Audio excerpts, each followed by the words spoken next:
Vous voyez, je ne fais rien pour vous arrêter. On s'y attend bien un peu à chaque fois, mais ça fait quand même à chaque fois autant de plaisir et d'émotion. Et c'est pas seulement la chaleur. J'espère qu'on va la supporter.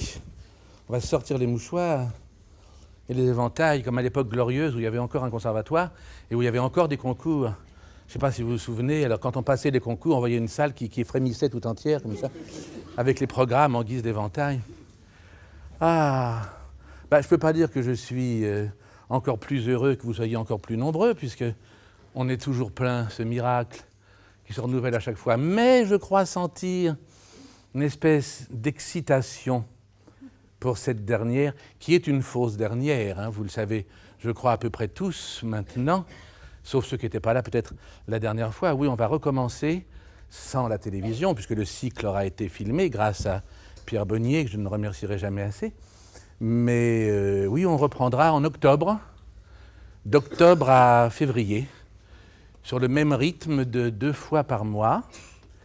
Et vous pourrez trouver en sortant sur la boîte à sel, comme on appelle le contrôle, les tracts, où c'est entièrement détaillé. Voilà. Vous vous rendez compte si ça serait triste de se dire, voilà, c'est la dernière. Enfin, moi, je n'ai jamais trouvé les dernières de quoi que ce soit triste, parce qu'il y a toujours un après, on le sait bien, et un ailleurs. Mais enfin, ça aurait été un petit peu plus mélancolique, parce que là, on sait qu'on aura de nouvelles oasis l'année prochaine. Voilà. Bon, et bien comme d'habitude, non, je mentirais un petit peu cette fois si je disais que je ne sais pas du tout ce qui va se passer, parce que naturellement tout le monde se réveille pour la dernière. C'est la dernière, moi je voulais passer ça, je voulais passer ça. Bon, tout le monde n'aura pas le temps. Alors on a fait quand même une espèce de présélection, mais je ne sais pas exactement qui va réussir à en tuer d'autres pour passer avant. Voilà, j'espère que ça va être varié et surtout réussi. Et puis j'aimerais bien, je sais, vous me le dites, vous me l'écrivez, ils sont merveilleux, ils sont bien, on les écoute, mais parlez davantage. Non, c'est pas vrai. Vous n'écrivez pas tous ça. Et puis ce serait difficile que je parle davantage, dites donc. Mais là, j'espère qu'ils vont être le plus brillants possible. Seulement, vous avez vu la dernière fois ce que ça a donné, hein, quand j'annonce ça. Bon. Parce que, comme tous ces gredins, soit par excès de qualité, soit par le contraire, m'ont déjà épuisé ce matin. On a eu déjà ce matin un cours de plus de 3 heures. Alors, j'aimerais bien avoir un minimum. Comme ça, c'est très bien, c'est parfait. Tu es le plus grand, tu es la meilleure. On va voir ça. Là-dessus, ils vont tous se faire éreinter. Alors, allons-y. Qui, quoi, qu'est-ce, dans quoi? C'est déjà prêt, je suppose. Mais madame, écoutez-moi! Vous m'ennuyez! Ne faut-il pas être raisonnable? Non, il ne faut point l'être, je ne serai point. Cependant, je ne veux point avoir de raison, et quand vous recommenceriez 50 fois votre cependant, je n'en veux point avoir. Que ferez-vous là? si vous avez soupé hier si légèrement que vous serez malade, si vous ne prenez rien ce matin. Et moi, je hais la santé. Et je suis bien aise d'être malade. Ainsi, vous n'avez qu'à renvoyer tout ce qu'on m'apporte, car je ne veux aujourd'hui ni déjeuner, ni dîner, ni souper demain la même chose. Je ne veux qu'être fâché, vous haïr, tout sans que vous êtes, jusqu'à temps que j'ai vu Harlequin, dont on m'a séparé. Voilà mes petites résolutions, et si vous voulez que je devienne folle, vous n'avez qu'à me prêcher d'être plus raisonnable, cela sera bientôt fait. En vérité, je ne m'y jouerai pas, car je vois bien que vous me tiendrez parole. Si j'osais, cependant... Eh bien, ne voilà-t-il pas encore un cependant? En vérité, je vous demande pardon, celui-là m'est échappé, mais je n'en dirai plus, je me corrigerai. Je vous prierai seulement de considérer... Oh! Vous ne vous corrigez pas. Que voilà des considérations qui ne me conviennent point non plus. Que c'est votre souverain qui vous aime. Je ne l'empêche pas. Il est le maître. Mais faut-il que je l'aime? Moi, non. Et il ne le faut pas parce que je ne puis pas. Cela va tout seul. Un enfant le verrait. Et vous ne le voyez pas. Songez que c'est sur vous qu'il fait tomber le choix qu'il doit faire d'une épouse entre ses sujets. Et qui est-ce qui lui a dit de me choisir? M'a-t-il demandé mon avis? S'il m'avait dit me voulez-vous, Sylvia, je lui aurais répondu non. Seigneur, il faut qu'une honnête femme aime son mari. Je ne pourrais pas vous aimer. Voilà la pure raison, cela. Mais point du tout. Il m'aime, craque. Il m'enlève sans me demander si je le trouverais bon. Il ne vous enlève que pour vous donner la main. Et que veut-il que je fasse de cette main? Si j'ai pas envie d'avancer la mienne pour la prendre. Ça tombe bien, je vais t'arrêter n'importe comment. Je ne sais pas qui c'est, mais je prie cette personne de sortir. Avec son instrument, je veux rien savoir. Allez, pas ici. Ça, je ne veux pas savoir, mais ça n'existe pas dans mon monde. Il y a peut-être des gens pour qui c'est important, dans certains cas, une fois sur 1000, je ne sais pas dans quel lieu, mais je ne veux pas des gens qui ressemblent à tous ces manchots malades des dents que je vois dans la rue.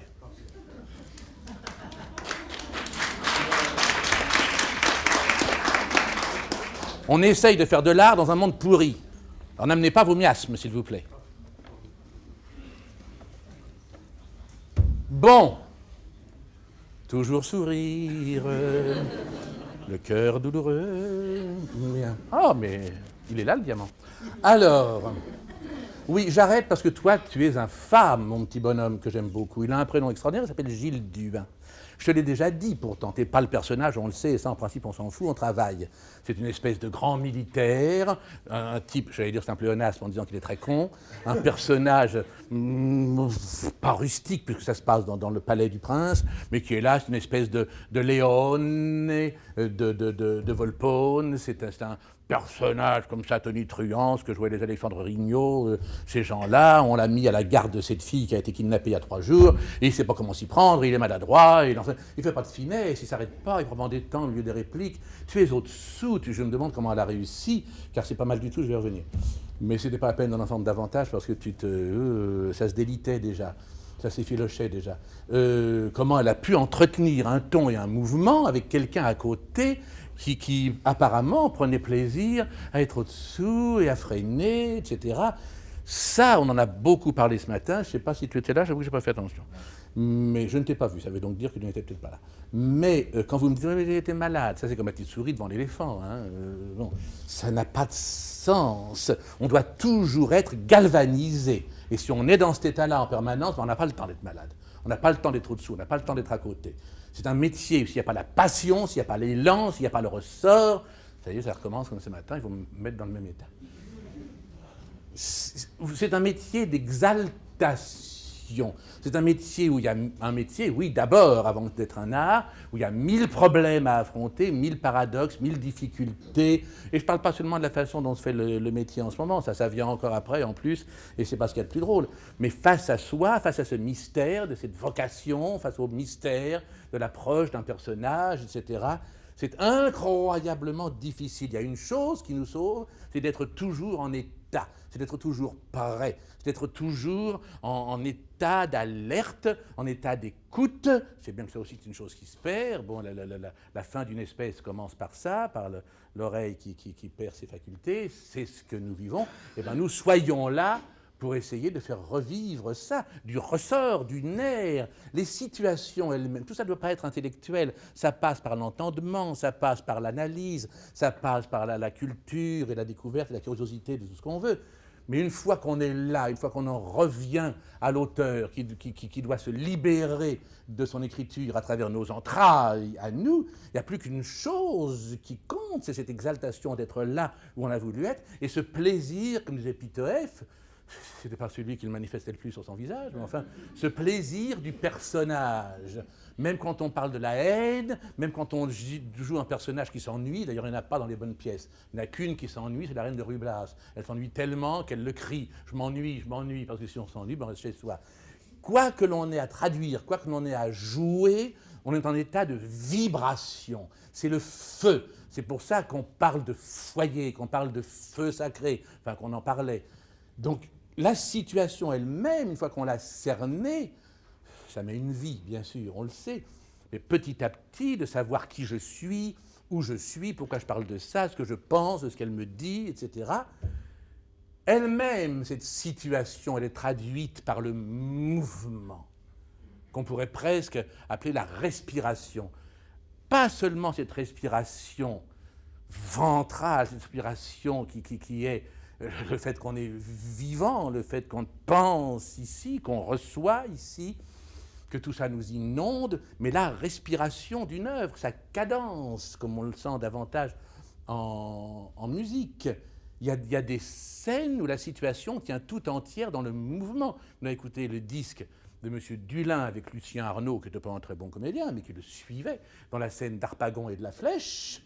Ça tient une. Alors la technique est parfaite, bien sûr. C'est pas la peine non plus d'essayer d'appliquer tout ce que je vous dis si vous n'avez pas une technique parfaite. Je le disais ce matin, il faudrait consacrer au moins 2 ans à des exercices. Parce que vous vivez dans un monde décati où on n'entend plus, on parle comme ça, on ne sait pas, il n'y a plus de langage, on parle trop vite, et bon. Et comme vous ne vous en rendez pas suffisamment compte, vous ne vous rendez pas compte justement de l'effort centuplé que vous avez à faire, je vous le disais ce matin, non seulement pour affronter l'avenir, mais pour rejoindre le passé où il y avait encore des choses qui se sont depuis complètement déconfites. Il faudrait que vous travailliez, c'est un plaisir en plus. Je ne comprends pas, Madame Simone, à 98 ans, me disait « Comment peut-on ne pas travailler son articulation 2 heures par jour ?» J'étais bien d'accord avec elle, je n'avais pas encore cet âge-là, j'étais plus non plus un tout jeune homme, et c'est ce que je faisais déjà, et c'est ce que je fais encore. Et quand par hasard, au lieu de me lever à 6 heures, je me suis levé à 6h30, que je n'ai pas eu le temps, parce que tout d'un coup, le coup de fil, les emmerdeurs, etc., mais c'est comme de ne pas avoir fait sa prière le matin. Arriver le soir et se dire « j'ai pas fait mes exercices », eh ben on les fait la nuit. Mais on ne laisse pas passer une journée sans entretenir l'instrument où jaillira le verbe qui traduira, qui réfléchira, qui reflètera ce qui se passe ici, pour ne pas avoir l'air de penser d'ici, parce que ça c'est le citron, ça se passe ici. Et puis là, éventuellement, on trie. Et quand on est là, quand on est branché là, M. Roland le disait, on est à la fois la bûche et le feu. On est la prise qu'on met comme ça et la prise qui reçoit. On est l'instrument et l'instrumentiste. On ne peut pas être un instrumentiste valable si on n'est pas là. Si on joue dans le vide en disant « Oh, mais je sens, quand ce sera sur un piano, ça a des sons extraordinaires. » Oui, mais s'il n'y a pas le piano, ben, ce n'est pas de la musique. Pendant des années, vous croyez travailler la comédie alors que vous moulinez, vous mâchez des mots. La mémoire visuelle, le texte, dans ce que ça a de plat, de brochure, etc. On ne peut pas ne pas être en permanence dans un mouvement. Et puis ce mouvement de pensée, d'intériorité, de connaissance de l'œuvre, etc., on l'anime, il y a des ruptures vocales, rythmiques, on le resserre encore, ou on le ralentit si on joue un lymphatique ou si on joue un sanguin bilieux. Mais regardez comme ce gigantesque comédien qui était Jean Tissier, il jouait les lymphatiques avec quelle violence! Il ne se contentait pas de faire on n'aurait jamais parlé de lui, on aurait dit c'est celui qu'on n'entend pas. Pas du tout. Quand il dit oui, oh ben ça, bon. Tout doit être fait avec épaisseur, avec densité. Regardez les autres vrais comédiens, puisqu'il n'y en a quasiment plus chez nous. Regardez les Japonais, les Allemands, certains Anglais. Mais c'est tellurique. On va puiser là en bas, puis ça résonne, et puis ça vibre. Moi, c'est pour ça, je vous ai arrêté, c'est n'importe comment. Moi, 6 répliques comme ça, mais c'est... Ah, j'ai l'impression qu'on m'arrache la peau. Mais madame, écoutez-moi. Mais enfin, c'est commencé, ça fait... J'oublie toujours, ça fait combien de temps qu'elle est là? 2 jours, 3 jours, je ne sais plus, on le dit dans la pièce.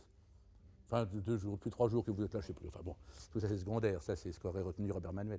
Ce qui est important, ce n'est pas le détail de ça, c'est ce qui est à l'intérieur. Quand une pièce commence, encore une fois, c'est la fin de tout l'essentiel. C'est non seulement un état de crise, mais c'est la fin de la crise. On arrive de jours, de semaines, de mois, d'années, où il s'est passé par une éducation, par des rencontres, etc. Tout ce qui fait qu'on a construit un personnage. Et c'est à ce personnage que tout d'un coup, il arrive cette chose contradictoire, contraire, qui lui permet de se révéler à nous. Quoi qu'elle dise, quoi qu'on lui fasse dire, on ne joue pas bien des mots, on ne dit pas bien des mots. Ça, c'est fatigant, c'est ennuyeux, même quand c'est bien fait. Ça, c'est les acteurs, c'est pas ça, jouer la comédie. Alors, ce que je trouve... Bon, t'as eu ton paquet. Ce que je... C'est pas faux d'ailleurs, hein, les intentions. Si on s'en tenait à ça, c'est-à-dire pour un pianiste, lui dire, tu sais où est le do? Ben, je crois que c'est là. Je crois que c'est là le do. Voilà. Ah oui, c'est le do. Bravo, quel artiste. Eh bien, ça, c'est pareil. C'est pas faux, mais c'est horrible. Alors, parce qu'on est juste, on aurait du talent, mais c'est épouvantable, ça. Parler juste, c'est la moindre des choses. Il y a dans la vie que des gens parlent faux. Mais quand on veut faire ce métier, sur le plateau, on parle juste tout de suite. On pense qui on est, ce qu'on pense de l'autre. On répond, ça ne peut pas ne pas être juste. Bon. Comme s'il ne faisait pas assez chaud, écoutez, franchement. Alors, ce que j'aime bien, vous voyez, sur ce qu'elle vient de nous faire, c'est que, je suis forcé de vous le dire, parce que vous pourriez peut-être trouver ça un petit peu court, je ne sais pas ce que vous en éprouvez, ce que vous en pensez, c'est passionnant d'ailleurs. quand vous m'en parlez, c'est vrai, quand vous m'écrivez des choses sublimes, je ne vous remercierai jamais assez, tout ça est exaltant, puis je leur dis après, quand vous les mettez en cause, en question. Ce que naturellement, moi, j'apprécie, c'est que quand cette ravissante plante est arrivée, elle était la statue de la mollesse. Ça, c'était vraiment, ça venait d'Isigny et ça commençait à dégouliner. Cela dit, elle n'était pas, elle n'est toujours pas la seule. Parce que la mollesse, qui s'accompagne de tout le reste d'ailleurs très souvent, hein, et on va comme ça jusqu'à l'avarice, désinvolture, négligé, les fripes, comme ça, à prétention, je pas. Ah, où est-elle? Bon, ça a coulé. Et alors, ce que j'aime bien, c'est qu'il y en a qui restent là-dedans et puis qui retournent chez eux dans cet état d'amollissement, tandis qu'elle, là, est intelligente. Elle a bataillé avec elle-même, d'abord, et c'est la lutte principale, au point que donner dans ce rôle, qui est, c'est entrée en scène, c'est la scène la plus dure de la pièce, comme très souvent toutes les premières scènes, et en particulier dans Marivaux. On a parlé l'autre jour de l'autre Sylvia, du jeu de l'amour, parce que ça contient tout le passé et ça contient tout ce qui va suivre, alors qu'on n'en est pas toujours déjà même conscient. Je ne regrette qu'une chose, c'est d'avoir arrêté, mais j'en pouvais plus, et puis l'autre non plus. C'est avant le merveilleux, on aurait pu en parler un petit peu, faire parler un petit peu de la pièce, de cette idée géniale qu'on retrouve dans Les Sincères, et qu'on retrouve aussi bien qu'en musique, dans Crazy Fan Tout, ce fameux « Pourquoi m'a-t-il vu ?» Toutes ces trouvailles de génie d'un auteur qui, avant même, c'est Marivaux qui en est le roi de ça, et puis Musset aussi, bien sûr, avant même que le personnage prenne conscience ou raisonne une chose complexe, nombreuse qui lui arrive, il y a des choses qui lui échappent et qui nous font sentir qu'il est tout prêt, qu'il est malléable, qu'il est déjà fragilisé, qu'il est friable. Et 2 répliques après que je l'ai arrêté, quand il lui parle du prince, alors qu'elle est faite effectivement pour être princesse, et qu'on va rétablir la réalité en la séparant d'Arlequin et en donnant Arlequin à Flaminia, il y a ce « pourquoi m'a-t-il vu » qui en général passe à l'as, parce que toutes ces femmes-là, elles mettent de l'humeur, du ton, du piquant, mousse de champagne, et puis qu'est-ce qu'elle nous dit, qui est-elle, qu'est-ce qu'elle veut, attends, ça doit être 3 actes, ça va se terminer. Bon. Quelquefois, les gens confondent la seconde pièce, vous savez, qu'il y a après l'entracte. Au Français, quand il y avait encore des soirées théâtrales, c'est-à-dire que ça ne commençait pas à 9h30 pour se terminer à 11h10, on jouait 5 actes et puis 3 actes après, etc. Et très souvent, j'ai eu affaire à des gens dans la salle qui croyaient que la seconde pièce après l'entracte, c'est la suite de la première. Alors, très souvent, alors quand c'était le Caprice après le Malade imaginaire, ils étaient un petit peu désorientés, naturellement. Par les costumes, pas par le jeu des acteurs. Et un jour, une dame, à moi, sans ça je ne raconterai pas, parce que je me méfie toujours de la réalité des faits, une dame, avec sa petite fille, je n'avais pas vu sa réaction pendant la pièce d'ailleurs, c'était le misanthrope et le médecin malgré lui en seconde partie. Arrive la fin du misanthrope, entracte, et la dame me dit, très élégante, très gentiment, pardon monsieur, la seconde pièce, c'est du même? Je lui dis, oui madame. Elle prend sa petite fille et je lui dis, allez viens, on s'en va.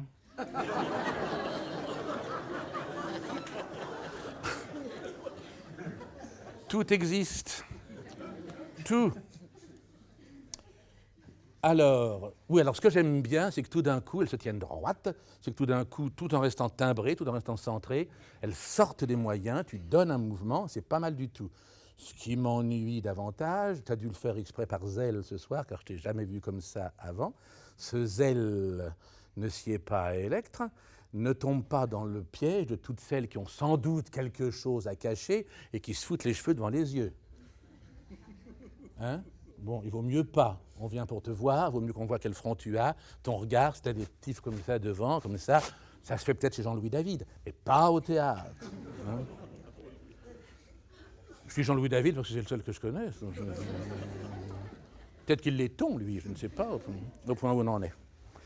Mais c'était pas mal du tout, ce mouvement. Alors naturellement, ce sont des pièces, les personnages ont 17 ans, 18 ans, 19 ans, et l'auteur leur accorde leur génie, leur pressentiment avant d'avoir même vécu. On ne peut pas jouer ça à vos âges, ce sont des approches, ce sont des prétextes, etc. En plus, là, tu es un peu en porte-à-faux parce que tu n'as pas les moyens de ça, et cependant, tu es au-dessus du rôle. Tu devrais jouer même bien, sûrement, qualité et défauts réunis. Tu devrais jouer très bien dans quelques années Flaminia. Tu es même assez remarquablement ça. Mais Sylvia, c'est une plus petite femme comme emploi, tu vois. Sylvia, c'est Henriette, c'est la Parisienne, c'est toutes ces femmes, qu'elles soient rurales ou citadines, plus insolentes, plus impertinentes, plus spontanées, plus primesautières. Tu es un petit peu au-dessus de l'emploi. Mais ce que tu donnes bien, c'est la véhémence. Ça, c'est déjà pas mal. Tu ne fais pas de mignard, tu ne fais pas de mièvrerie, tu réaccentues pas mal. Alors, naturellement, c'est tellement exigeant, surtout quand on ne tolère que la perfection, sans savoir pourquoi faire. Alors, tu vois, par exemple, je ne veux aujourd'hui ni déjeuner, ni dîner, ni souper. Bon, ça se réaccentue, bien sûr. Mais si tu me dis, je ne veux aujourd'hui ni déjeuner, ni dîner, ni souper, c'est faux.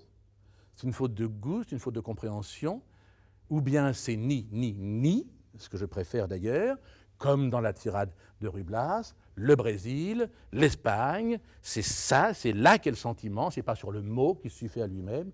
Je ne veux aujourd'hui, moi qui vous emmerde, c'est ça dont tu parles. Tu ne parles pas du fait de manger à certaines heures. C'est une formule.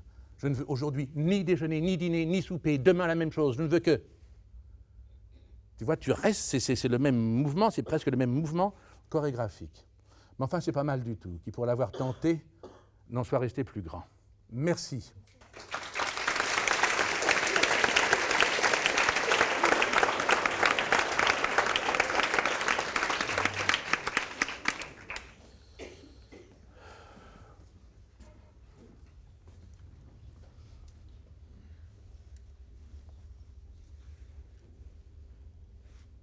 Sévigné, de qui les attraits servent aux grâces de modèles et qui n'acquittent toute belle à votre indifférence près, pourriez-vous être favorable aux jeux innocents d'une fable et voir, sans vous épouvanter, un lion qu'amour sut dompter?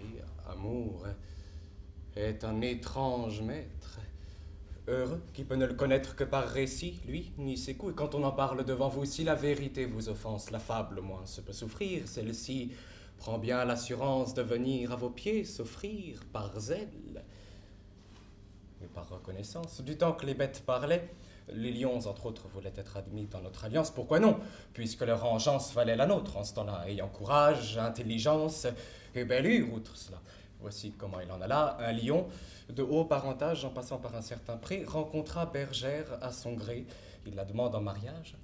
Le père aurait fort souhaité quelque gendre un peu moins terrible. La donner lui semblait bien dure. La refuser n'était pas sûr. Même un refus eût fait possible qu'on eût vu quelque beau matin un mariage clandestin, car... outre qu'en toute manière la belle était pour les gens fiers, fille se coiffe volontiers d'amoureuses à longue crinière. Le père, dont ouvertement n'osant renvoyer notre amant, lui dit « Ma fille est délicate, vos griffes la pourront blesser quand vous voudrez la caresser. Permettez donc qu'à chaque patte on vous les rogne. Et pour les dents qu'on vous les lime, en même temps vos baisers en seront moins rudes et pour vous plus délicieux, car ma fille y répondra mieux, étant sans ses inquiétudes. Le lion consent à cela, tant son âme était aveuglée.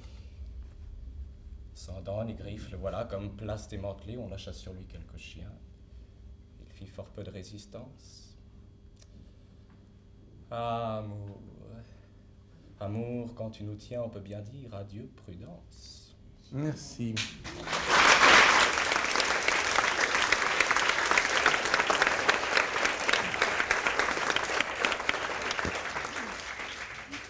Alors on pourrait, ce qu'on ne fera pas, on essaiera de faire ça l'année prochaine,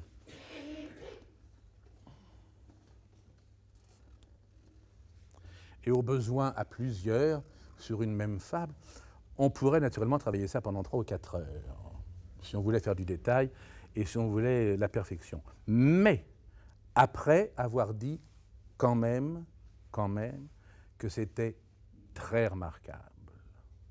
C'est un très joli travail, c'est une très jolie approche. Il y a c'est pas vraiment des maladresses, il y a le manque d'expérience, bien sûr, il y a peut-être un un trac, puisque ça existe à vos âges, un petit peu plus sensible ce soir. Tu me l'avais mieux donné au stage à Tours. Et surtout, c'est la chose sur laquelle je vais insister. Enfin, bon, je vais parler d'abord pour ne pas y revenir. Surtout, comme on a à vous le dire à presque tous, à Gilles Duin tout à l'heure, bon, c'est très au-dessous. C'est très au-dessous, sans avoir à donner de volume. Votre pensée et vos respirations doivent avoir une telle puissance, une telle densité, que sans donner l'impression que vous parlez plus fort, on vous entend jusqu'en haut.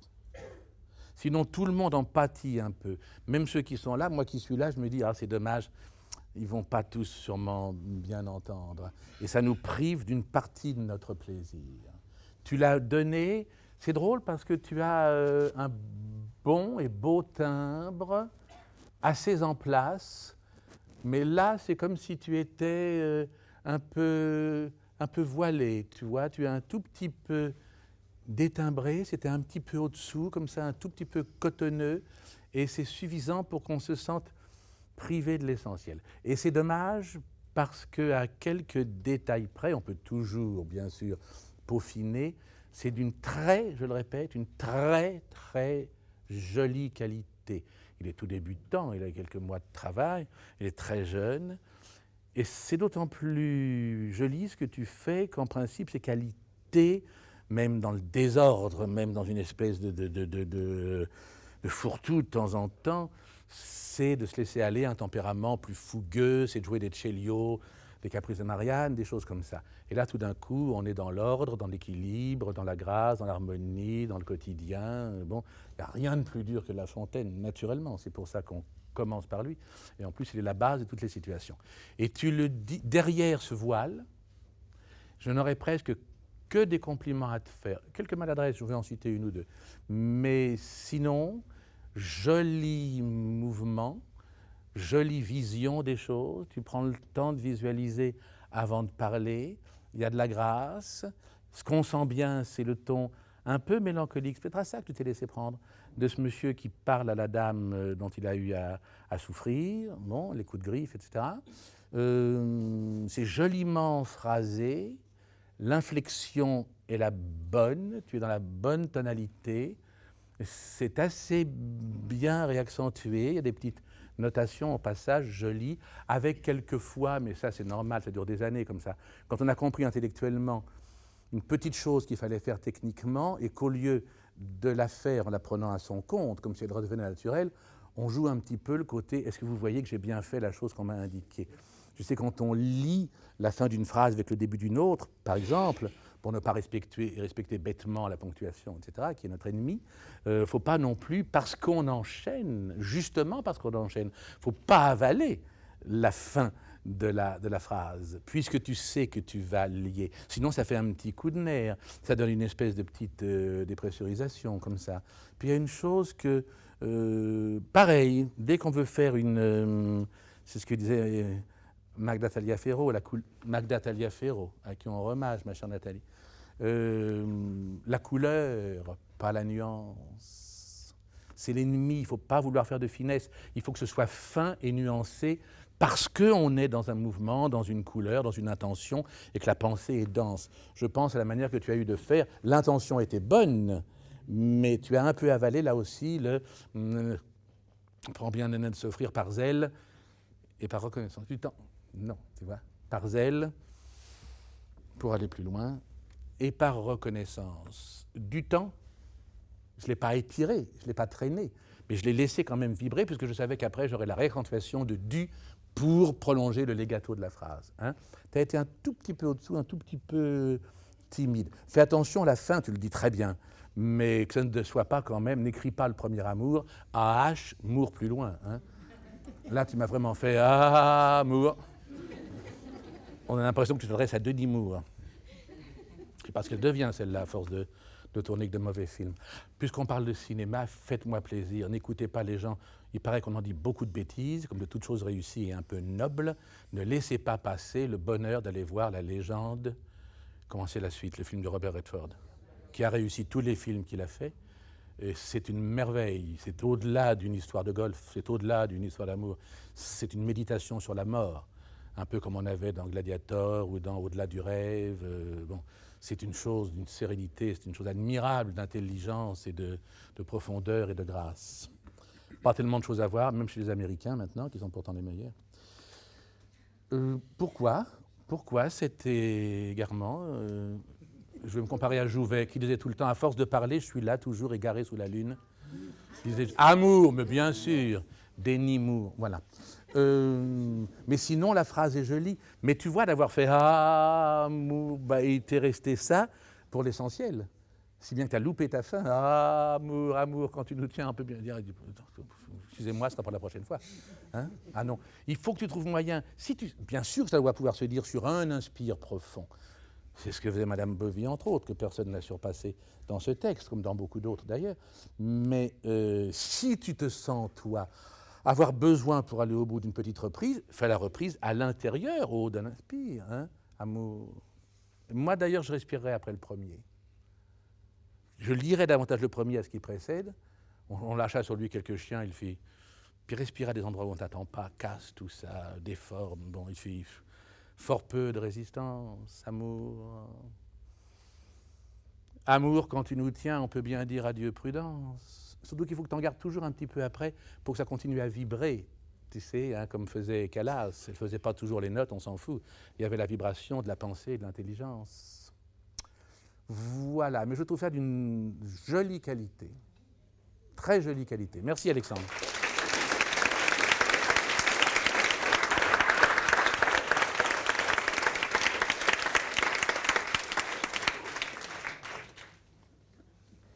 Ah! Tiens! Alors je vais vous dire que ce n'était pas prévu du tout, ça. Mais tu as trouvé quelqu'un pour te donner la réplique? Tiens! Il nous fait cet honneur. Ce sont des comptes qu'on réglera plus tard, ça. Je ne veux pas vous faire participer à nos salades intimes. Bon. Alors ça, je sais ce que c'est, à cause de l'accessoire. Ce jeune homme de 17 ans, qui passe son bac cette année, que vous avez vu dans différentes choses déjà semi-géniales, c'est dangereux à dire, mais c'est pour voir s'il résiste, comme ça, au compliment, s'est amené un matin avec une chose que même les gens dont c'était l'emploi n'ont jamais vraiment eu envie de jouer, tellement la pièce est peu bonne, je parle des Fourberies de Scapin, tellement c'est difficile, tellement ça faisait rire et que ça ne fait plus rire. Alors on fait on ne sait pas quoi pour essayer de faire rire, puis on ne joue plus la pièce, ni le caractère, ni rien du tout. Il y a peu de choses aussi difficiles que ça. Et puis un matin, il est arrivé en faisant Scapin, la scène du sac. Ah bon, si tu veux. Et ce matin-là, ça a été au-delà du bien ou du mal. Ça a été un jeune homme doué, intelligent, frémissant, étourdissant. Maintenant, il faut que tu sois à la hauteur de ce que je viens de dire.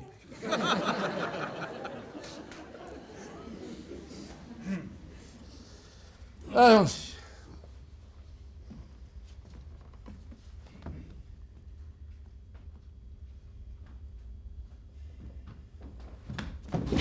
Eh bien, Scapin, comment va l'affaire de mon fils? Ah, votre fils, monsieur, est en lieu de sûreté. Mais vous, courez maintenant, vous, le péril le plus grand du monde, et je voudrais pour beaucoup que vous fussiez dans votre logis. Mais comment donc? Mais alors que je parle, vous cherche de toutes parts pour vous tuer. Moi? Oui.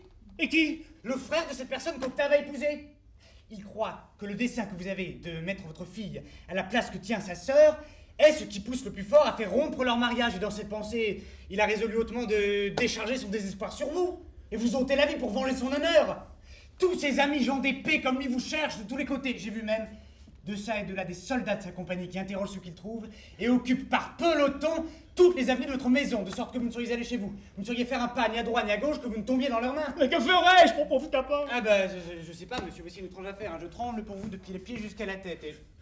Attendez! Hein? Non, c'est rien, c'est rien. Non. Enfin, ne saurais-tu trouver quelques moyens pour me tirer de peine? Oh, j'en imagine bien, mais c'est que... Je cours un risque, moi, de me faire assommer. Et Scapin, montre-toi serviteur zélé, ne m'abandonne pas, je te prie. Ah, je le veux bien. J'ai une tendresse pour vous. Je ne saurais souffrir que je vous laisse sans secours. Tu en seras récompensé, tiens. Je te promets cet habit-ci quand je l'aurai un peu usé. Oui, attendez. Voici une affaire que je me suis trouvé fort à propos pour vous sauver. Alors, il faut que vous vous mettiez dans ce sac. Et que... Non, c'est rien. Il faut, dis-je, que vous vous mettiez là-dedans et que vous gardez de remuer en aucune façon. Je vous chargerai sur mon dos, comme un paquet de quelque chose, et je vous porterai ainsi au travers de vos ennemis, jusque dans votre maison, où quand nous serons une fois, nous pourrons nous barricader et envoyer quérir main forte contre la violence. L'aventure est bonne! La meilleure du monde, vous allez voir, tu me paieras la posture. Hein? Je dis que vos ennemis seront bien attrapés, allez, mettez-vous bien jusqu'au fond. Et surtout, prenez garde de ne vous pas montrer. Et de ne branler pas quelque chose qui puisse arriver. Laisse-moi faire, je saurai me tenir. Bon, cachez-vous, voici la spadassin qui vous cherche.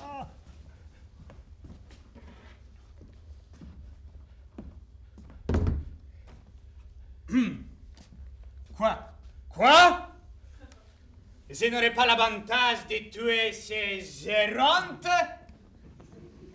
Et quelqu'un, par charité, ne mentionnera pas où il est? Ne remuez point. Qu'avez-dit, si je le trouverai, se casse-t-il au centre de la terre? Cachez-vous bien. Oh, l'homme au sac, monsieur? J'étais vaillant Louis et m'enseigne peut-être Géronte. Vous cherchez le seigneur Géronte? Oui, maudit, je le cherche. Et pour quelle affaire? Pour quelle affaire? Oui, je veux qu'à des 10, les faire mourir sous les coups d'un bâton. Ah, monsieur, les coups de bâton ne se donnent point à des gens comme lui, et c'est pas un homme à être traité de la sorte. Qui? C'est Fa de Géronte, c'est Marot, c'est Bélitre. Oh, le seigneur Géronte, monsieur, n'est ni Fa, ni Marot, ni Bélitre. Et vous devriez, s'il vous plaît, parler d'autre façon. Comment? Tu me traites à moi, avec cette hauteur? Je défends comme je dois un homme d'honneur qu'on offense. Est-ce que tu es de ses amis, de ces Gérontes? Oui, monsieur, j'en suis. Ah! À la bonne heure. Tu es de ses amis. Tiens, voilà ce que c'était vrai pour lui. Aïe! Aïe! Aïe! Aïe! Aïe! Aïe! Monsieur tout le monde de race! Aïe! Aïe! Aïe! Aïe! Aïe! Aïe! Aïe! Aïe! Aïe! Va! Porte-lui de ma part. Adios, ya! Ah, diable soit le gascon. Capin, je n'en puis plus.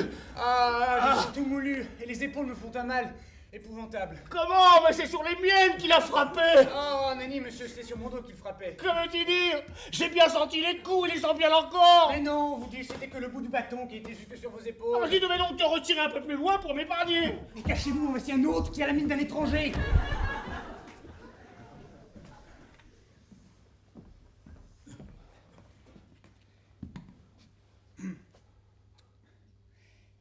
Parti.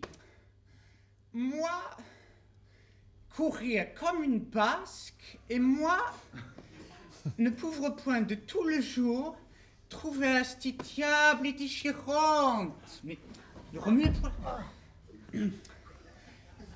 Dites-moi un peu, vous, monsieur l'homme, s'il vous plaît.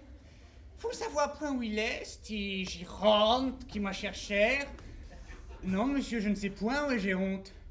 Mais dites-le-moi, vous, franchement, hein. Moi, lui vouloir pas grand-chose à lui. On le solamente pour lui donner une petite régale sur le dos, d'une douzaine de coups de bâton, ou de 3 ou 4 petits coups d'épée, entre affaires de sang poitrine. Ah, mais je vous assure, monsieur, que je sais pas où il est. Ah! Il me semble que j'y vois remuer quelque chose dans ce sac. Ah, mais point du tout, monsieur. Mais montre-moi, fou, ce que c'est trop là tout beau, monsieur, tout beau. Mais comment tout beau? Vous n'avez que faire de vouloir voir ce que je porte. Et moi, je le vouloir voir, moi. Vous ne le verrez point. Que des patinamente, ce sont hardes qui m'appartiennent. Montre-moi, fou, te dis, je n'en fais rien. Toi ne fais rien, non. Moi, pailler de ces bastons dessus les épaules de toi, je me moque de cela. Ah, toi faire le drôle, hein. Aïe, aïe, aïe, aïe, aïe, aïe,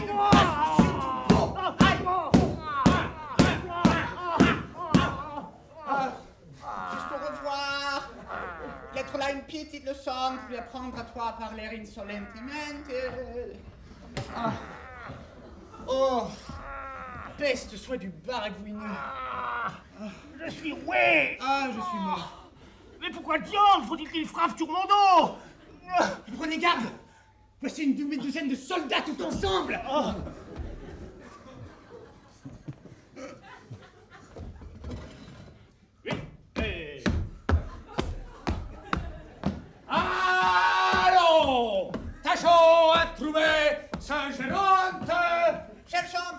Ne perdons point le pas. Courons toute la ville. Visitons tout.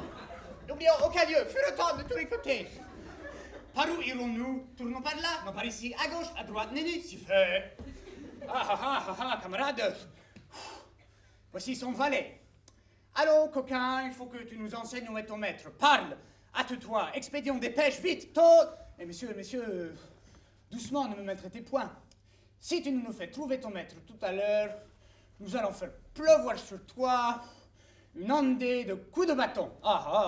Je me mets toute chose que de vous faire découvrir mon maître. Nous allons t'assommer. Faites tout ce qui vous plaira. Tu as envie d'être battu? Je ne trahirai pas mon maître. Tu veux en tâter, hein? Tiens, voilà, c'est que c'était vaille pour... Prête! Enfin, ma scélérat, c'est ainsi qui m'assassine! Je pense que c'est la fin.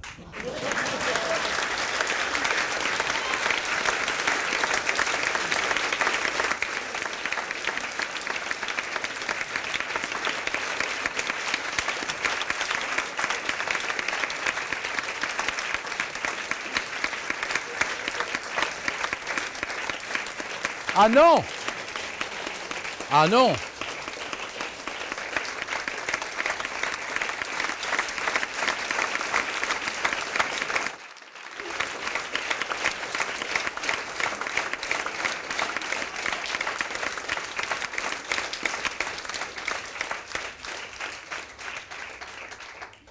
Oui, je suis bien d'accord.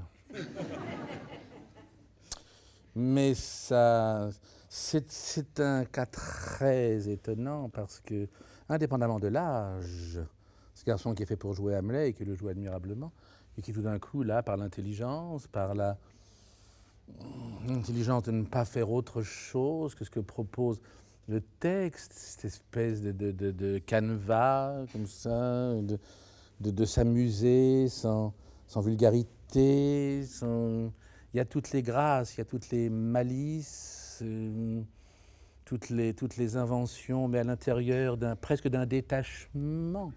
C'est très étonnant, quelqu'un qui a toutes ces... Enfin, il est né, manifestement, il est tombé du ciel pour faire du théâtre, comme Mozart pour faire de la musique, mais de n'en pas être plus prétentieux, de rester tellement simple, tellement gentil. Je ne parle pas seulement dans les relations qu'on peut avoir avec lui, mais dans son travail, c'est complètement authentique, c'est merveilleusement ingénu, et avec des prolongements, avec tout ce qu'il nous fait dire, enfin, on le lui a dit déjà beaucoup ici en public, tout ce qu'il peut devenir, tout ce qu'il doit devenir, un extraordinaire, singulier interprète, comédien, et puis je suis sûr, étant donné son état d'esprit, qui il est, ses envies, tout ça, sa curiosité, ses quêtes, je suis sûr que ce sera un animateur. Ben, il serait temps, ça aussi, parce qu'il n'y a plus beaucoup de comédiens, mais il y a encore moins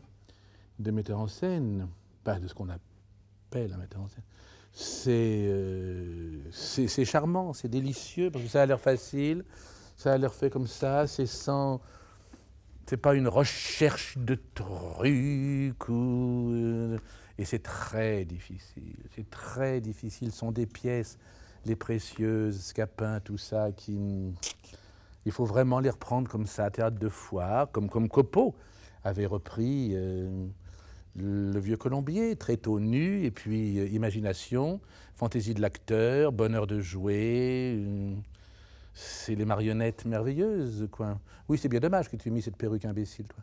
C'était pas utile, mais enfin, c'est pas grave, tu lui donnes bien la réplique. J'ai rien de monstrueux à lui reprocher, rassurez-vous, si ce n'est que ce monsieur qui est fait, lui aussi, pour faire du théâtre, et qui a beaucoup de qualités, sur qui on devrait pouvoir compter au gré des années pour des rôles importants, de grands jeunes premiers rôles. Eh bien, qu'est-ce que vous voulez? Il a fait un choix, c'est-à-dire qu'il a fait 3 enfants, et maintenant, il faut les élever. Voilà, ce qui n'est pas toujours compatible avec l'art. Mais enfin, tu n'as pas un emploi d'ingénu. Quand ils seront majeurs, tu les enverras paître, et tu reviendras à l'essentiel. Oh, là, j'ai pas que des amis dans la salle. Ah, croyez-moi, je sais ce que c'est que d'en élever, hein, j'en ai eu des centaines. Merci.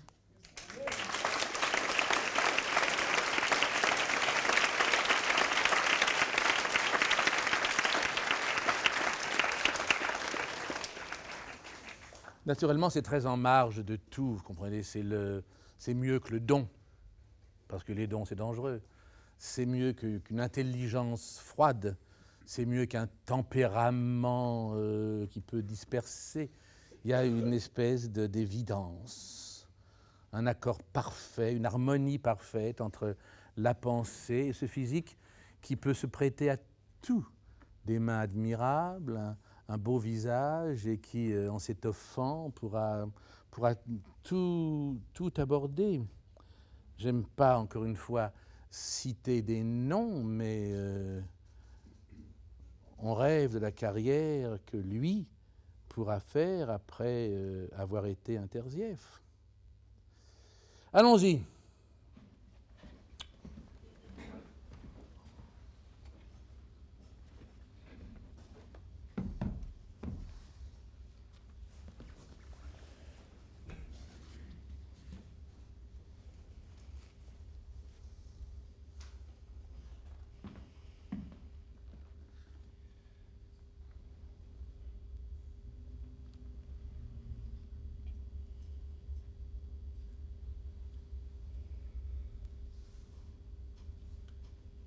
Seigneur, j'ai tout prévu pour une mort si juste, le poison est tout prêt. La fameuse Locuste a redoublé pour moi ses soins officieux, elle a fait expirer un esclave à mes yeux, et le fer est moins prompt pour trancher une vie que le nouveau poison que sa main me confie. Narcisse, c'est assez. Je reconnais ce soin et ne souhaite pas que vous alliez plus loin. Quoi? Pour Britannicus, votre haine affaiblie me défend? Oui, Narcisse, on nous réconcilie.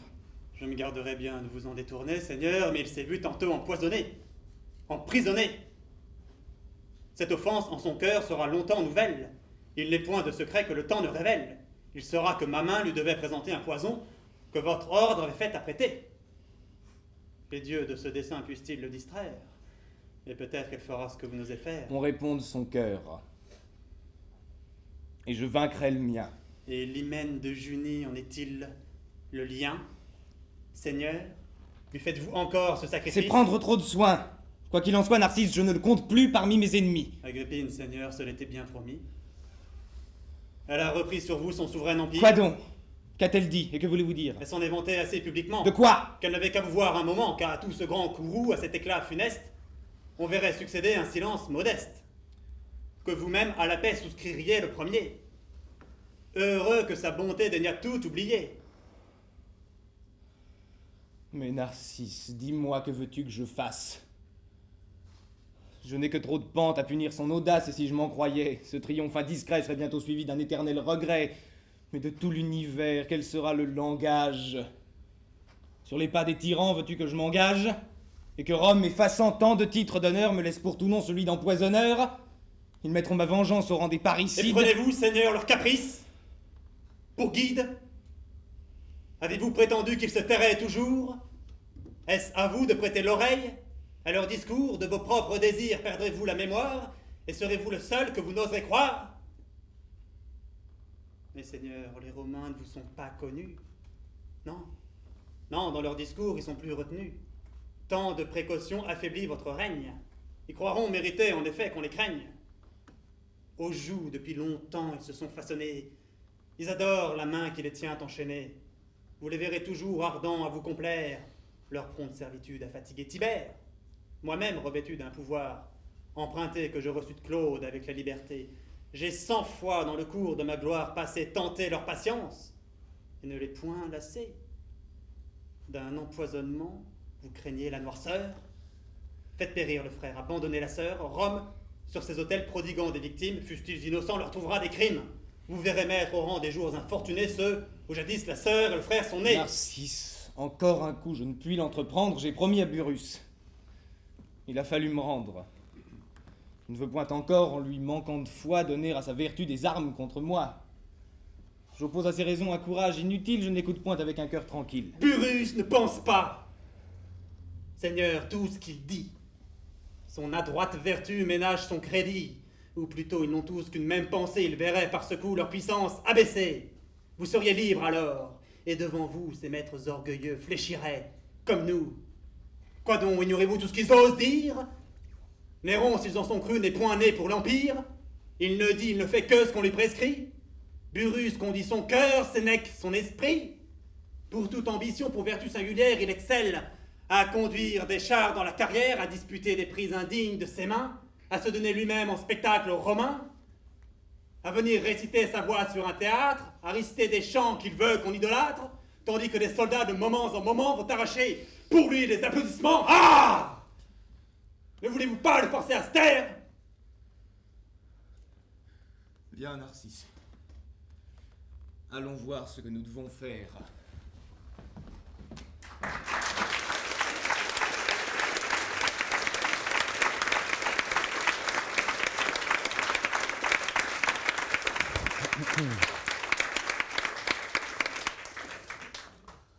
C'est un bon cru, comme on dit aujourd'hui. Ça pourra faire une belle troupe, tout ça, s'il reste solidaire pour affronter l'ennemi. Comme dit M. Aldas, l'essentiel, c'est de connaître son ennemi. Après, on peut dire, comme Sacha Guitry, « Mon Dieu, protégez-moi de mes amis, mes ennemis, je m'en charge. » Je continue ma parenthèse à propos de Georges Aldas, que j'ai eu le plaisir et le bonheur de faire connaître à tellement d'entre vous et qui continue son œuvre sublime. Il vient de faire paraître un nouveau livre qui est fait de toutes les chroniques qu'il a écrites chaque mois pendant 20 ans dans le journal Choisir à Genève. Et ça s'appelle « Murmure de la source ». Il n'y a pas une page qui ne soit une merveille. Monsieur Aldas, eh bien, je trouve ça... Oh, il y a plein de petites choses à dire, on ne va pas les dire toutes. Mais je trouve ça mieux que bien, parce que c'est très difficile, parce que c'est difficile de prendre Néron à ce moment-là de l'action, comme ça, en marche, sans avoir joué ce qui précède. Cela dit, tu es fait pour jouer ce rôle un jour, le plus vite possible d'ailleurs. Et ce qui est amusant, tu as fait des progrès d'ailleurs dedans depuis que je t'y avais entendu. Ce qui est amusant, ce qui est intéressant, ce qui me plaît beaucoup, mais là le passé est en cause, comme tout à l'heure pour Annick, quand je parlais des progrès, ce qui me séduit beaucoup chez Pierre, Narcisse, c'est qu'en fait il est créé pour jouer Britannicus et qu'il joue là un rôle qui n'est pas censé être dans ses moyens, il est dans ses cordes pour l'instant, puis un rôle d'homme d'âge, d'homme de poids, même si ce n'est pas un vieillard.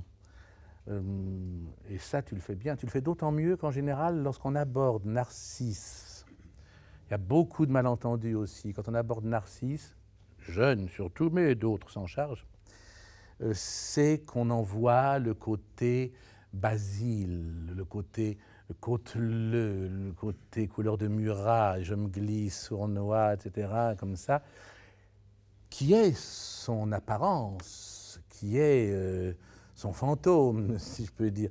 Et on oublie très souvent qu'il est le meneur de toute la pièce et qu'il a l'ambition forcenée d'arriver au sommet, et que tout ce qui se fait, tout ce qui se dit, c'est parce qu'il met en présence, au moment crucial, des gens qui ne devraient pas se rencontrer, etc. Il manigance tout ça.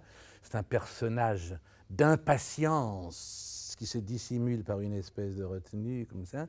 C'est un personnage, c'est un monstre d'ailleurs, il a tous les vices et il les communique aux autres. C'est un personnage perdu, pas de dettes et de crimes, mais de crimes en tout cas, oui, et qui a à l'intérieur un frémissement de haine, dans l'ambition. C'est ce que Clarion rendait bien, qui jouait pas bien tout le parcours du rôle, mais pour nous rendre heureux, perdons les misérables, personnage redoutable, qui est naturellement très loin d'un jeune homme, très loin de la nature de Pierre, et on sent que c'est quand même comme ça que tu le conçois. J'aime bien l'entrée.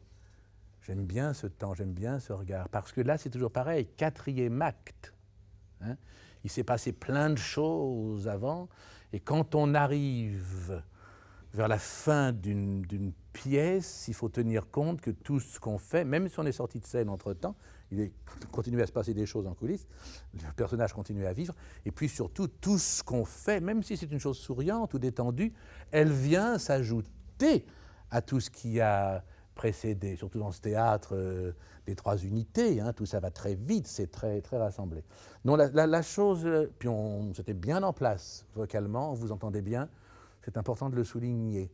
La chose qui m'a un peu heurté, Pierre, tu vois, j'utilise ce mot sans l'avoir prévu, c'est que pour donner cette violence, ce mordant, c'était un peu trop haché. Tu vois, si on avait eu à dire « Ah, mais il y a un petit quelque chose qui me gêne », eh bien, il ne faut pas chercher plus loin, ça vient de ça. Tu as un tout petit peu trop alexandrinisé comme ça, systématiquement, alors qu'à d'autres moments, pas du tout. Tu sais, dès le début, quelle est cette jolie respiration que tu as eue, elle a fait expirer un esclave. Il faut toujours trouver comme ça la respiration, encore une fois qu'elle a, comme elle disait, là où on ne vous y attend pas, de manière à ce que quelques sentiments qu'on traduise, il y ait quand même le legato, il y ait quand même la fluidité. Et puis peut-être as-tu donné, moi ça me faisait plaisir d'autre part que tu le donnes et que tu puisses le donner si justement, mais comme il faut qu'une scène ait une progression, tu as donné peut-être un petit peu trop de violence extériorisée à l'avant-dernière tirade, tu vois. Et serez-vous le seul que vous n'oserez croire là, à propos des Romains. Il faut encore te contenir un petit peu. Là, tu peux encore un petit peu le glisser dans le tuyau comme ça, pour bien nous montrer que tu ne défends pas seulement une certaine cause, mais que tu l'accables, lui concentres derrière ton sentiment, ta situation. Mais il ne va pas sans arrêt me fuir. Mais qu'est-ce que c'est que ce merdeux qui tout le temps change d'avis, qui va me foutre en l'air mes coups, etc. Car dès le début, il le sent par la présence de Burrus. Et là, il faut que ce soit encore un petit peu plus venimeux. Et puis, en se disant perdu pour perdu, il faut qu'il y ait une marge de plus pour Burrus ne pense pas, Seigneur, tout ce qu'il dit. Et là, tu peux donner, effectivement. Et là, celle-là, tu l'as mieux phrasée. Tu suivais mieux le mouvement, les regards étaient bons. Non, quand on pense. Parce que moi-même, c'est des choses que j'oublie quelquefois, et heureusement, et puis je ne changerai rien à ma manière de faire, c'est que ce sont des rôles que même à 30, 40, 50, 60 ans, tout ce que vous travaillez, on se dit, mais comment faire? Et Gaby Morley, sur son lit de mort, je commence à comprendre comment j'aurais pu jouer. Bon. Et puis que j'exige de vous, non seulement de vous en rapprocher au maximum, mais tels qu'on les jouait quand on ne les trahissait pas. C'est-à-dire avec une perfection technique, une rigueur, une économie de moyens, une fidélité à l'intelligence du texte, au style. C'est très difficile, mais vous pouvez m'en remercier parce que c'est comme ça que je vous prépare à affronter après le pire.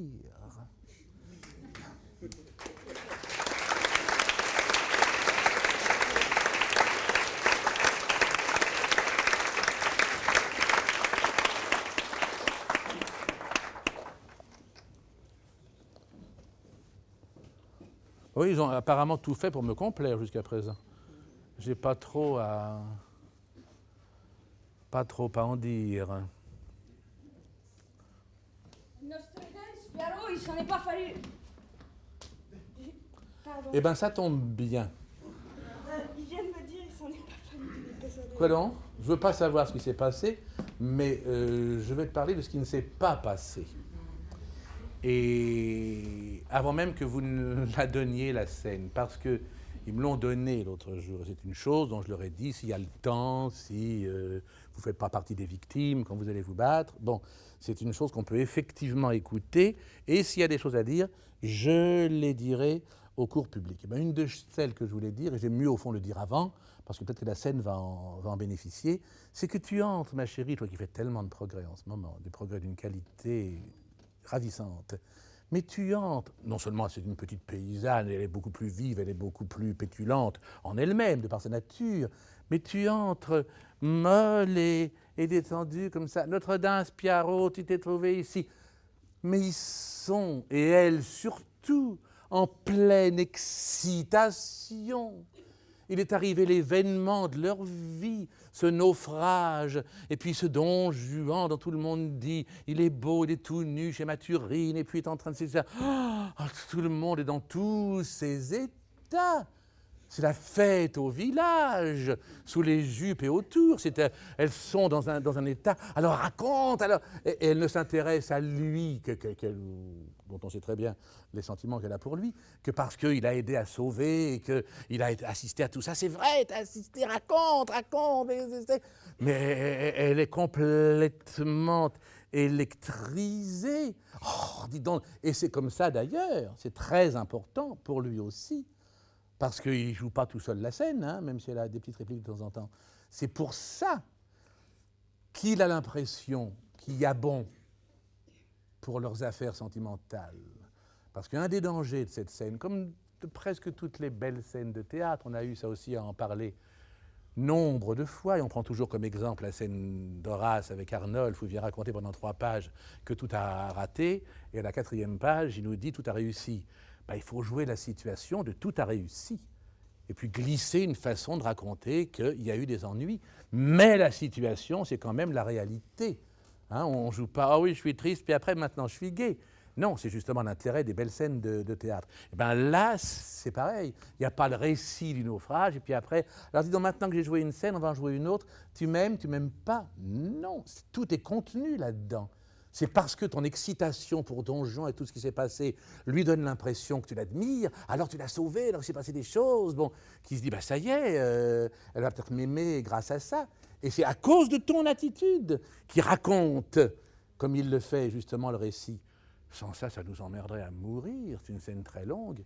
Allez, pétez du feu. Et... Oui, allez. T'es trouvé là, bien à point. Oh, Parker, il s'en est pas fallu de le passeur d'une plainte qu'ils s'aillent en ailler tous deux. C'est donc le coup de vent d'un matin qui les avait renversés dans la mer. Ah, gaga, Charlotte, je m'en vais te compter de Fandry comme cela est venu. Car comme dit l'autre, je les ai le premier à viser. À viser le premier, je les ai. Enfin non. J'étais sur le bord de la mare, moi et le gros Lucas, et je nous amusions à batifoler avec des mots de tarte que je nous esquire à la tête, car comme tu sais bien, le gros Lucas, il m'a batifolé, hein. Et moi parfois, je batifolie tout. Hein. En batifolant donc, puisque batifoler, gars, j'ai aperçu tout loin... Pardon de t'arrêter une seconde, vous allez continuer, c'est remarquable. Mais je voudrais pas que ça gâche, si je ne te le dis pas maintenant, tu parles un peu vite. Encore. Attention. Ah oui, encore. C'est un peu citadin. Je te dis pas de le jouer comme un gros con, c'est pas un frère de Carmet et de Lefebvre, mais il faut quand même, c'est un paysan, puis il se fait valoir. Car moi, comme dit l'autre, je m'a batifolé, puis quand il a batifolé, arrondis-le un petit peu, tu vois, épaissis-le un petit peu. Enfin, donc, alors, il est très... non, tu as presque pour ce rôle, il est jeune, il est charmant, il est tout ce qu'on veut, mais tu as presque un peu trop de vivacité. Tu vois, tu me joues presque un Arlequin, là, hein, ou un Pasquin. Non, c'est Piarot, hein, c'est très bien, c'est très juste, c'est charmant, c'est formidable pour des tas de raisons, mais... allez, épaissis-moi ça un petit peu. Enfin donc, allez. Nous étions sur le bord de la mare, moi et le gros Lucas, et je nous amusions à batifoler avec des mots de tarte que je nous étions à la tête. Car comme tu le sais bien, le gros Lucas, il m'a batifolé. Hein. Et moi, parfois, je batifolie tout. En batifolant, donc, puisque batifoler, il y a. J'ai aperçu tout loin... Tu vois, ça, c'est le reflet de la façon dont ça marche là-dedans, de son rythme à lui. Tu vois, en batifolant, non, puisque batifoler, il y a. Tu vois, il en remet. Hein, sinon, tu as l'air d'effleurer un petit peu le texte. Et puis, lutine-là un petit peu au besoin. Ah, tu m'écoutes, ça t'intéresse. Hein? Sois déjà dans la seconde partie de la scène. Hein? Et que ce soit elle qui t'excite à raconter le truc. Vas-y, c'est bien, c'est très bien. Alors, en batifolant. En batifolant, donc, puisque batifoler, il y a. J'ai aperçu tout loin quelque chose qui grouillait dans l'eau et qui venait comme envers nous par secousse. Alors, je voyais ça fixiblement, puis tout d'un coup, je voyais que je voyais plus rien. Oh. Et Lucas, je pense que voilà des hommes qui nagent là-bas. Voir ce m'a-t-il fait? T'as été au trépassement d'un chat, t'as la veu trouble. Pas le sang qui c'est je fais. Je n'avais point la veu trouble, ce sont des hommes. Point du tout, ce m'a-t-il fait. T'as la barlue. Veux-tu gager, c'est je fais? Je n'ai point la barlue, c'est je fais. Et que ce sont 2 hommes, c'est je fais. Qui nagent en droite ici. Ça y est, je fais? Je le veux bien, ce m'a-t-il fait. Morken, ce m'a-t-il fait, je gage que non. Veux-tu gager 10 sols que 6, ça y est, je fais? Je le veux bien, ce m'a-t-il fait. Et pour te montrer, voilà, argent sur le jeu, ce m'a-t-il fait. Et moi, j'ai pas été ni fou ni estourdi, hein. J'ai bravement bouté à terre 4 piastres tapées et 5 sols en double. Père Niken, aussi hardiment que si j'avais avalé un verre de vin, tiens. Caché hasardeux, moi, et je valais des bandades. Et puis, je savais bien ce que je faisais, pourtant que ni. Enfin, donc, j'avons pas peu te gager. J'avons vu tout à plein les 2 hommes qui nous enseignent de les aller quérir. À moi qui irais auparavant les enjeux. Et Lucas, et je fais, tu vois bien qu'ils nous appelons, allons vite à leur secours. Non, ce m'a-t-il fait. Ils m'ont fait perdre. Oh, donc ton cas qu'à la parfum pour le faire court. Je l'attends s'harmoner que nous sommes boutés dans une barque. Et puis, j'avons tant fait qu'à un cas que je les avons tirés de Lyon. Et puis, je les avons menés chez nous, près du feu. Et puis, il y en est venu 2 autres de la même bande qui ont sauvé tout seuls. Et puis, ils se sont dépouillés, tout nus, pour se sécher. Et puis, Mathurine est arrivé là, qu'il en a fait les 12 yeux. Voilà, justement, Charlotte, comme tout ça s'est fait. Ne m'as-tu pas dit, Pierrot, qu'il y en a un qui est bien plus mieux fait que les autres? Oui, c'est le maître. Oh, il faut que ce soit quel gros monsieur, hein, car il a du d'or à son habit, tout pilé haut jusqu'en bas. Et ceux qui le servent sont des messieurs eux-mêmes. Regardez. Mais c'est pendant, tout gros monsieur qu'il est là.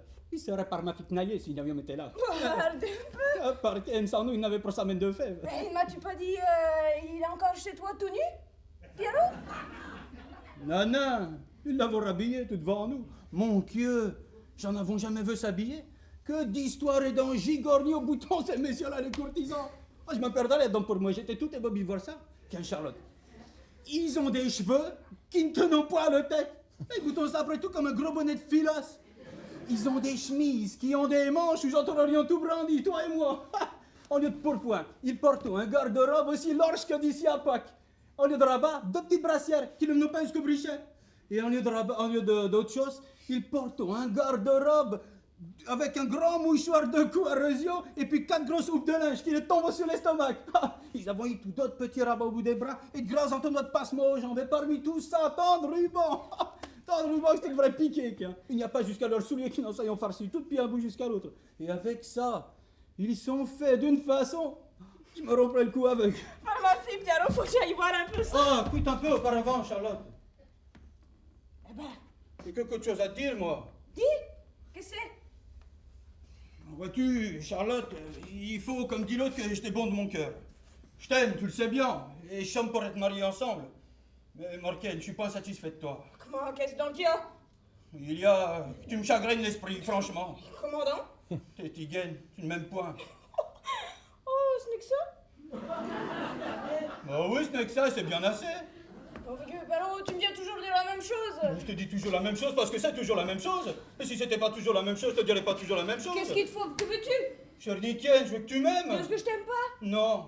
Et si je fais tout ce que je puis pour ça, je t'achète sans reproche des rubans à tous les marchés qui passent. Je fais jouer pour toi les vielleux quand ça vient ta fête. Je me rends le coup à t'aller dénicher des marles. Et tout ça comme si je me frappais la tête contre un mur. Vois-tu, ça n'est ni bien ni honnête. Après tout, n'aimez pas les gens qui nous aimons. Enfin, je t'aime aussi. Ouais, tu m'aimes d'une belle dégaine. Mais comment veux-tu donc qu'on fasse? Je veux que l'on fasse comme l'on fait quand l'on aime comme il faut. Est-ce que je t'aime pas comme il faut? Non! Quand ça est, ça se voit. Et l'on fait 1000 petites singeries aux personnes quand on les aime du bon du cœur. Regarde la grosse Thomas comme elle est à sauter du jeune Robin. Elle est toujours au-dessus de lui en train d'agacer. Elle n'est jamais en repos. Toujours, elle y fait que niche, les bas que taloche. T'as l'autre jour qui est assis sur un escabeau. Elle fit tirer de dessous lui, elle fit choir par terre tout son long. Ah, Yarni, là où l'on voit les gens qui aiment. Toi, t'es toujours là comme une vraie souche de bois. Je passerai 20 fois devant toi, tu ne te grouillerais pas pour me dire la moindre chose ou me bailler la moindre taloche. Hein.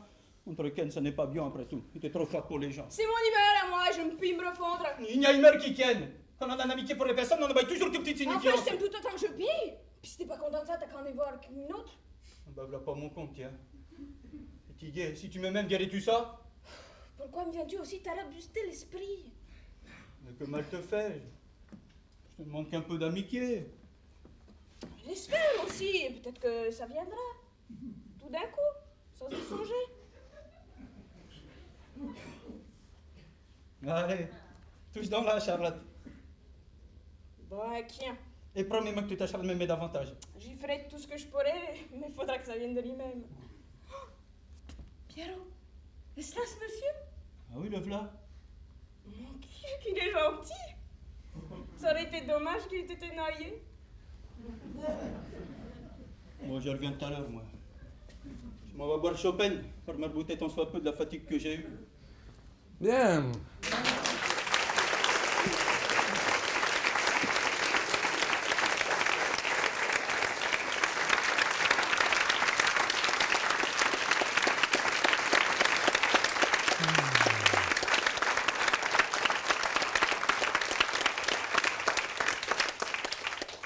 Au moins, ils sont sains, hein? Ils ne défigurent pas les œuvres.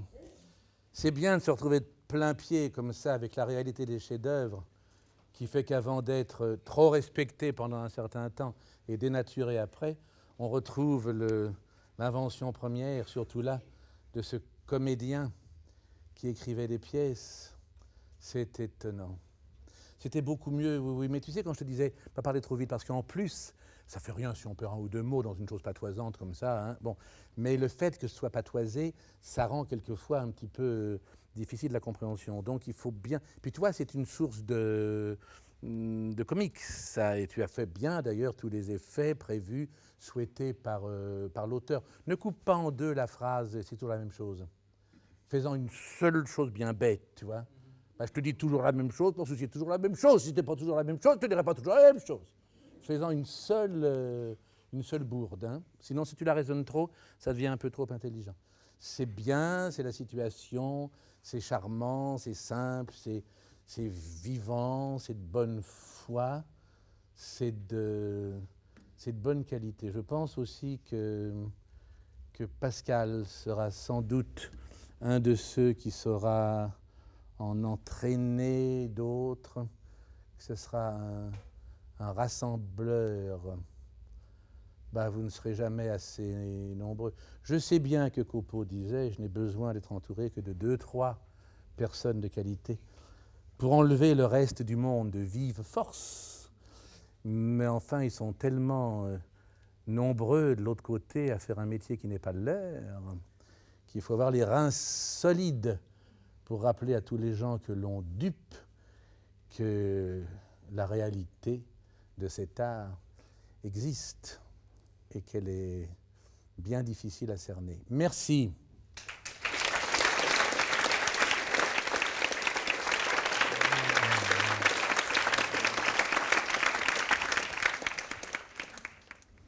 Ah, c'est peut-être que Lucrezia est en train de se transformer en Phénice de la reine de Césarée. C'est peut-être ça. On va...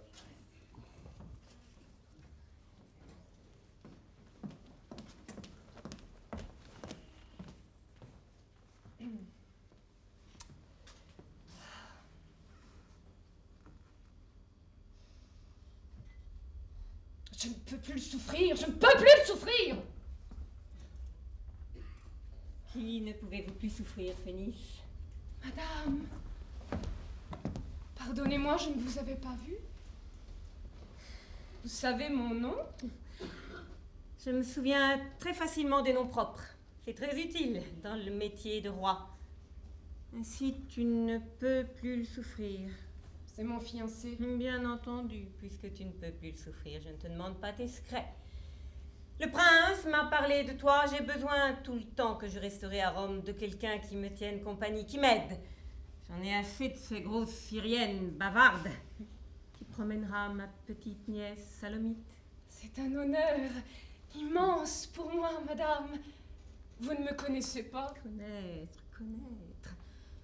J'en ai tellement assez des gens que je connais.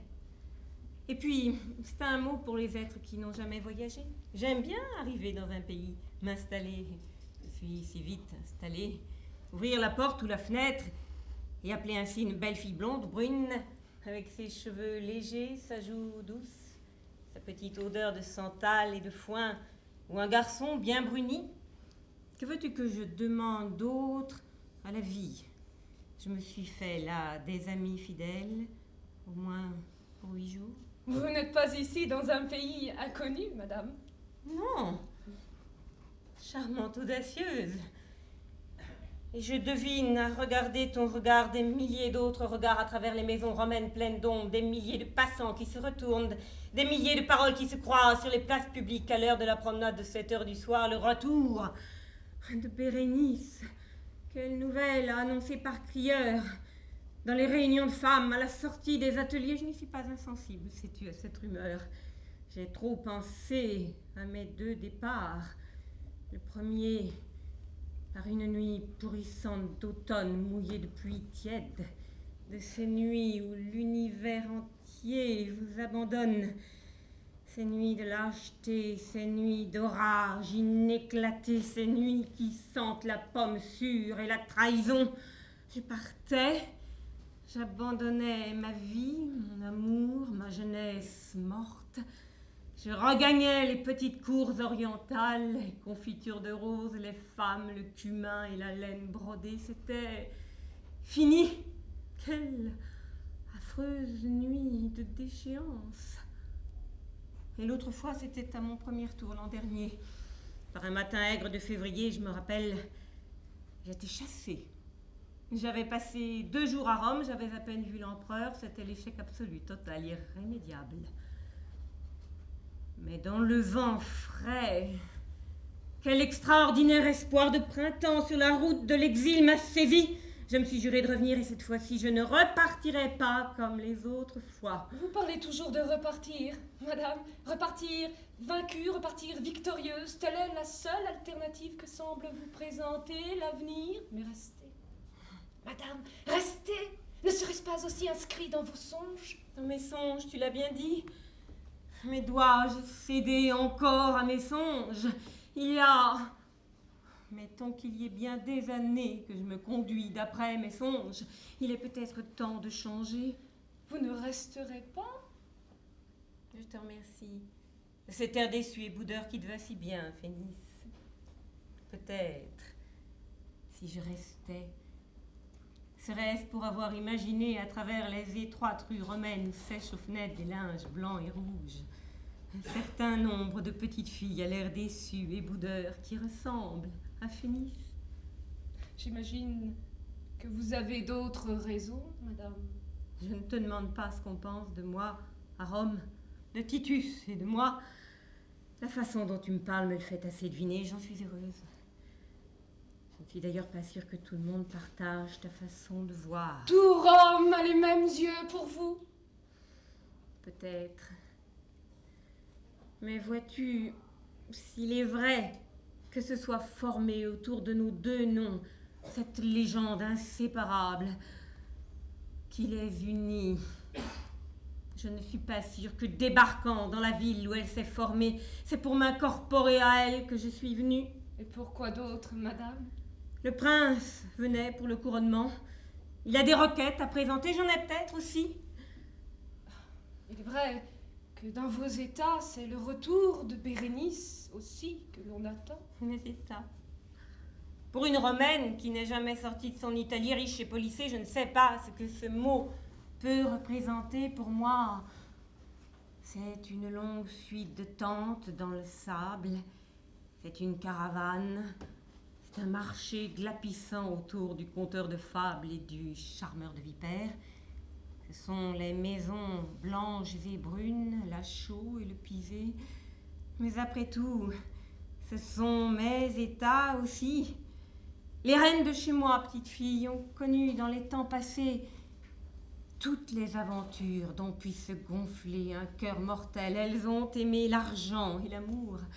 Elles ont tué pour le plaisir et pour la danse et pour un peu d'écume. Mais lorsque l'âge est venu, alors la tendresse aussi est venue, une tendresse particulière pour ces maisons de pisé et pour ces marchés bruyants. Elles ont repoussé l'arabe pillard, elles ont entouré de murailles les camps, elles ont châtié les grands et les voleurs. Elles ont été en somme dans ces états misérables de grandes reines, la grande reine Jézabel, la grande reine Athalie. Ces noms ne te disent rien à ceux de chez moi, ils sont familiers. Il est peut-être temps pour moi d'en revenir à ce qu'ils m'ont inspiré et de veiller aussi sur mon peuple. Votre peuple? Mon peuple. Il y a 10 ans, votre empereur. nous a battus, il a pillé nos villes, brûlé jusqu'aux souvenirs les plus sacrés de nos ancêtres. C'est dans l'éclat rouge de la guerre que j'ai connu Titus, que je l'ai aimé. Je ne rougis pas aujourd'hui et je ne crois pas avoir trahi ma race pour m'être allié à son ennemi d'un moment. Ce n'est pas dans le combat que se joue le destin de mon peuple. Les besoins de mon peuple sont ailleurs, vaincus sur les champs de bataille. Ce ramassis de marchands, de philosophes, de révolutionnaires, d'usuriers et de banquiers que tiendrait en respect, sans garde à cheval et un bataillon de Mauritanie, peut être, pour ces vainqueurs, une aide assez considérable. Il faut nous faire notre place. Sinon, nous nous la ferons. Vous ne seriez venu que pour cela? J'ai peur de te décevoir, Phénice. En t'apparaissant comme une vieille reine d'Asie accourue à Rome pour soutirer quelque aménagement des impôts en faveur de ces peuplades, ce n'est pas à autre chose. Pourtant, je te le jure que je voulais songer sur ce bateau lent et lourd qui m'amenait ici avec le prince. Pas à autre chose, mais ce que je désire et ce que je veux. Ne sont-ils qu'un, petite fille?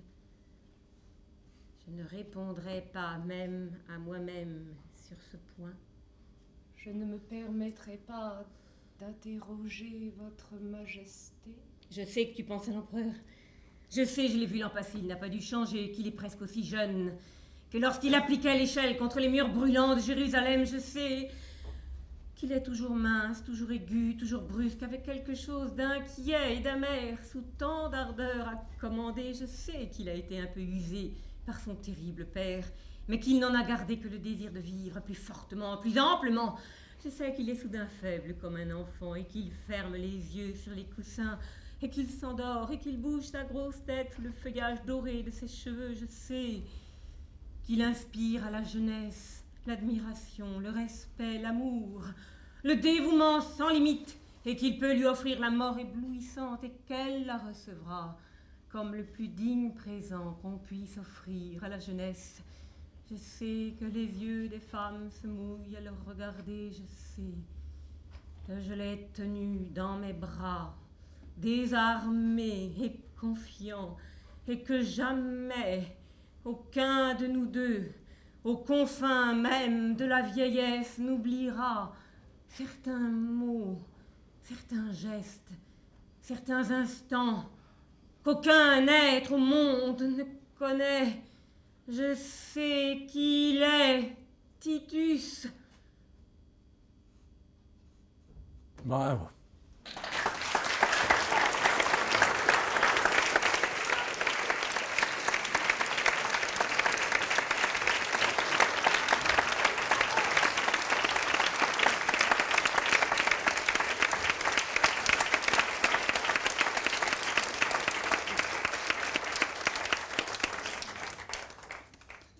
Je suis heureux pour toi, Marie-Laurence, mais je suis surtout heureux et comme toujours bouleversé quand le talent de quelqu'un, le tien en l'occurrence, avec Géraldine qui te répond si bien, permet de faire applaudir à travers l'interprète, comme ça doit toujours être notre désir, l'auteur. Parce que maintenant que le temps, j'espère, ce grand sculpteur, comme dit Yourcenar, a effacé des cœurs et des esprits des médiocres, des choses dont on a cru devoir compter contre lui au point d'en arriver à cet acte, que je continue en dépit d'amis très chers qui me disent « mais », non, pas de « mais », c'était un assassinat parce qu'on n'assassine pas les poètes. Il se venge au gré des années et il prend sa vraie place. Brasillac est certainement un des 3 plus grands écrivains de notre siècle, d'une part, un des plus grands penseurs tendres, un des plus grands philosophes amoureux. Il a tout écrit, il a tout traité.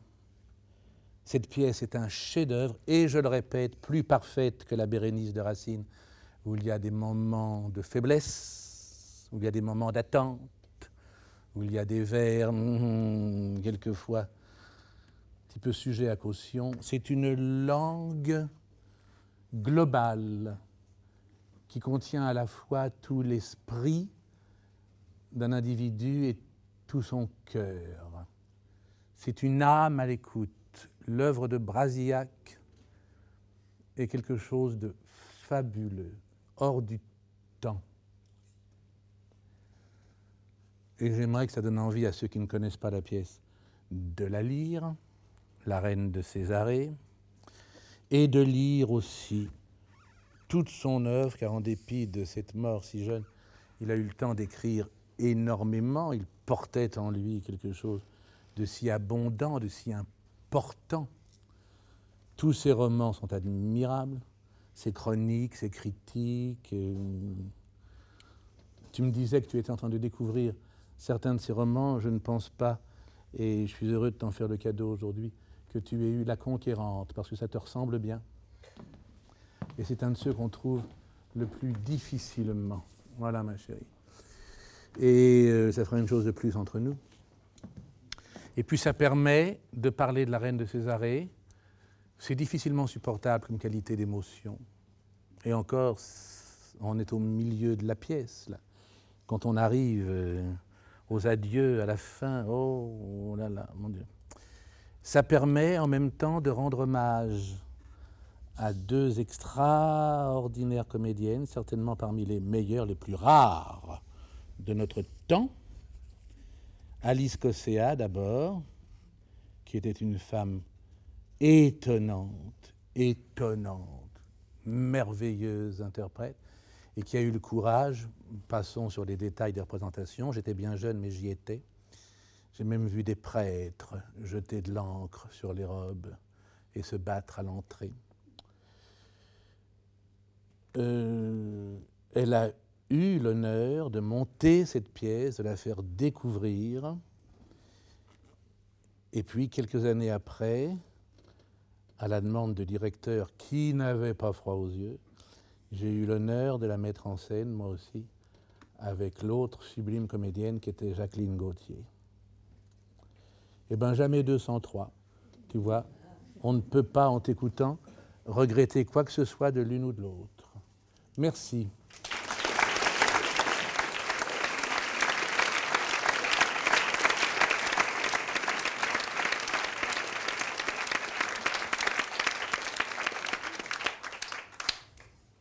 Est-ce qu'on considère qu'on a encore... Oh oui, un petit peu de temps. Louis XIII.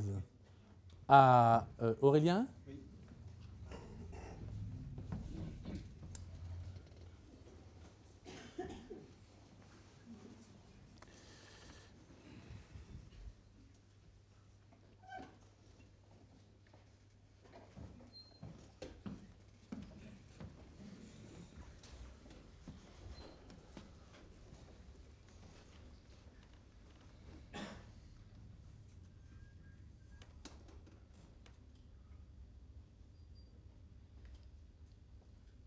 Tout va de mal en pis.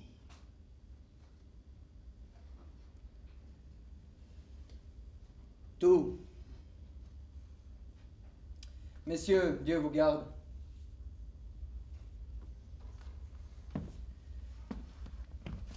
Ah. J'ai bien mal dormi, monsieur de Bellegarde. Mais sire, on ne dort plus maintenant. N'est-ce pas? Tant l'État marche au gouffre et se hâte à grands pas. Sire, il est guidé d'une main forte et large. Oui, le cardinal-duc porte une lourde charge. Sire. À ses vieilles mains, je devrais l'épargner. Mais, duc, j'ai bien assez de vivre sans régner. Mais sire, le cardinal n'est pas vieux. Bellegarde, franchement, nul ici n'écoute et ne regarde. Que pensez-vous de lui?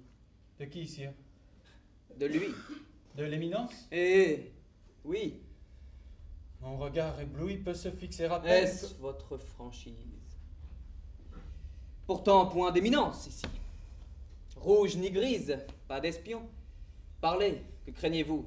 Le roi veut votre avis tout franc sur le cardinal. Quoi, tout franc, sire? Tout franc. Eh bien, c'est un grand homme. Au besoin, n'est-ce pas? Vous vouleriez dire à Rome, entendez-vous? L'État souffre. Entendez-vous bien? Entre lui qui fait tout et moi qui ne suis rien, règle-t-il pas tout? Paix, guerre, État, finance, fait-il pas loi, édit, mandement, ordonnance, il est roi, dis-je? Il a dissous par trahison la Ligue catholique, il frappe la maison d'Autriche, qui me veut du bien, dont est la reine. Mais sire, il vous laisse faire au Louvre une garenne, vous avez votre part. Avec le Danemark, il intrigue. Il vous a laissé fixer le marc de l'argent au joaillier. À Rome, il fait la guerre. Mais il vous a laissé seul rendre un édit, naguère, qui défend qu'un bourgeois, quand même il le voudrait, mange plus d'un écu par tête au cabaret. Et tous les beaux traités qu'il arrange en cachette. Et votre rendez-vous de chasse à la planchette. Lui seul fait tout. Car lui, requêtes et placés se précipitent.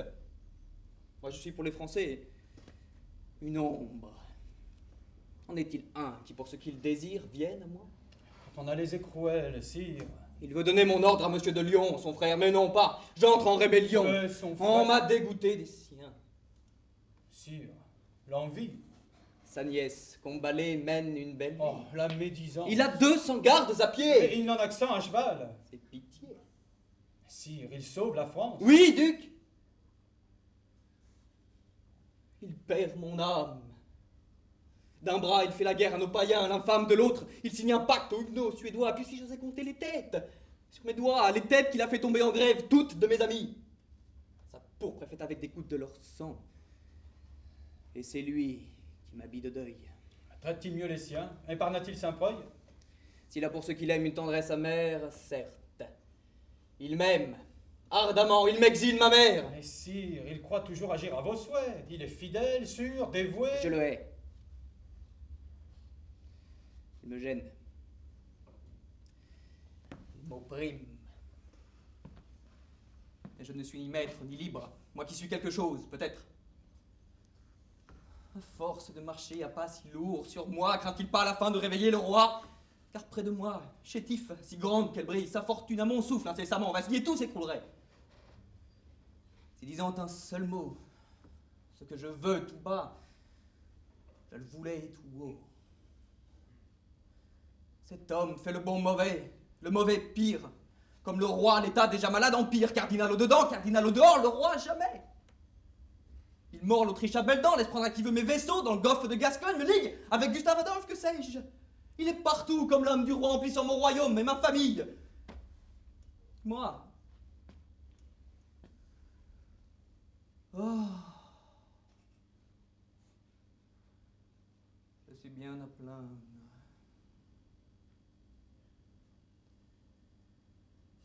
Et toujours de la pluie. Votre Majesté donc souffre bien. Je m'ennuie. Moi, le premier de France, en être le dernier.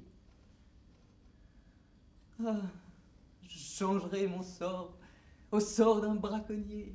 Ah, chasser tout le jour en vos allures franches, n'avoir rien qui vous gêne et dormir sous les branches, rire des gens du roi, et chanter pendant l'éclair et vivre libre, moi, comme l'oiseau dans l'air.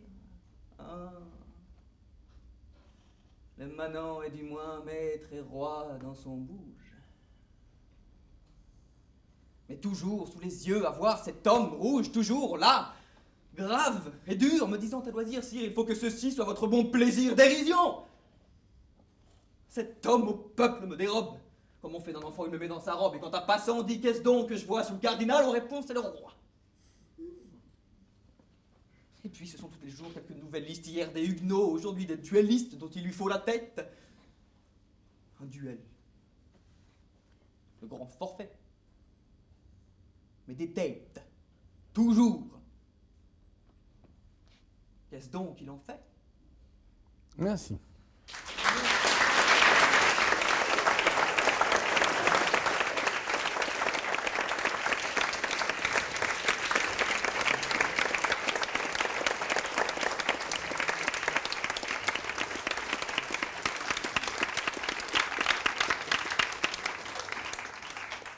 Alors, je t'ai trop souvent et pendant si longtemps reproché énormément de choses, tarabusté pour ne pas être satisfait et content du travail que tu nous présentes. C'est remarquable en beaucoup de points. D'abord, ça existe. Il y a une tenue. Tu joues une situation. C'est net. C'est tranché. C'est intelligent. Il y a des arrière-plans. Ça commence à venir bien, tout ça. Quelque chose qui vibre, qui frémit derrière, vers la fin en particulier. Tout le passage, dans vos allures franches, etc. C'est en place, c'est bien phrasé, c'est un bon et juste travail. Alors en gros, rapidement, il y a toujours des choses à reprendre éventuellement, et si on voulait s'attarder, là aussi, ça pourrait durer des heures. Fais attention encore, en dépit des progrès, c'est encore une diction un tout petit peu serrée, qui fait que de temps en temps, tu boules un tout petit peu, et ça fait que tout d'un coup, des choses sont un petit peu au-dessous. Je suis sûr qu'il y a eu 2 ou 3 petits passages qui ne parvenaient pas aussi loin qu'il eût fallu. Et puis alors, il y a une chose, il faut bien prendre un parti. Je vous réécoutais bien là pour la 1000e fois qu'on écoute cette scène, qui est une scène admirable d'ailleurs. Dans ce fameux échange, vous savez, où je vous reproche si souvent l'échange qu'on appelle ping-pong entre nous, il fait ceci, mais il vous laisse faire ça, il fait ceci, mais il vous laisse faire ça. Ping-pong parce qu'il faut que les 2 comédiens, les 2 interprètes, les 2 instrumentistes se renvoient la balle. Mais les 2 personnages ne jouent pas ensemble. Et là, on est un petit peu entre les 2. Il y a 2 choses parmi lesquelles choisir. C'est ou bien nous montrer que peut-être qu'après les 2 peuvent presque se conjuguer, nous montrer que tu ne l'écoutes pas du tout et que toi tu continues avec cette même inflexion qui ne change pas. Il fait ceci, il fait cela, il fait cela, il fait cela. Et puis tu te retiens au haut de l'inspire pour laisser passer le temps qu'il faut à ton partenaire de glisser ta réplique. Tu entretiens ton humeur et ton imagination. Ou tu donnes la priorité, étant donné toutes les conneries qu'il te donne comme argument, je ne sais pas ce qu'il lui raconte, le lièvre, la garenne, je ne sais pas quoi, le joaillier, raisons ineptes. Justement, vous n'êtes pas du tout sur le même plan, vous ne discutez pas d'une même chose. Alors il faut les faire entrer dans ton jeu, mais en nous manifestant, me dites pas de conneries, ça n'est rien relativement au fait qu'il fait ça avec l'Autriche, mais ça c'est rien relativement au fait qu'il y a ça avec ma mère. À ce moment-là, il faut faire entrer complètement dans ton jeu les inepties qu'il te présente pour le cardinal. Et on peut peut-être faire tenir les 2 d'ailleurs. Et puis naturellement, comme toujours, mais ça on peut le dire à tout le monde, et ça la vie se chargera aussi, encore une fois, tous les personnages, alors à plus forte raison les grands personnages, comme disait Jouvet, il y a les personnages, il y a les types et il y a les héros. Mais même les personnages, et celui-là, c'est en tout cas au moins un type, peuvent nécessiter qu'on aille chercher plus loin, plus profond, les images, les arguments, qu'on nourrisse ça, mais à vos âges, c'est plus difficile. Si ce n'est que notre vertu première, c'est l'imagination. Et d'ailleurs, tiens, c'est une très bonne transition que j'aurais trouvée n'importe comment.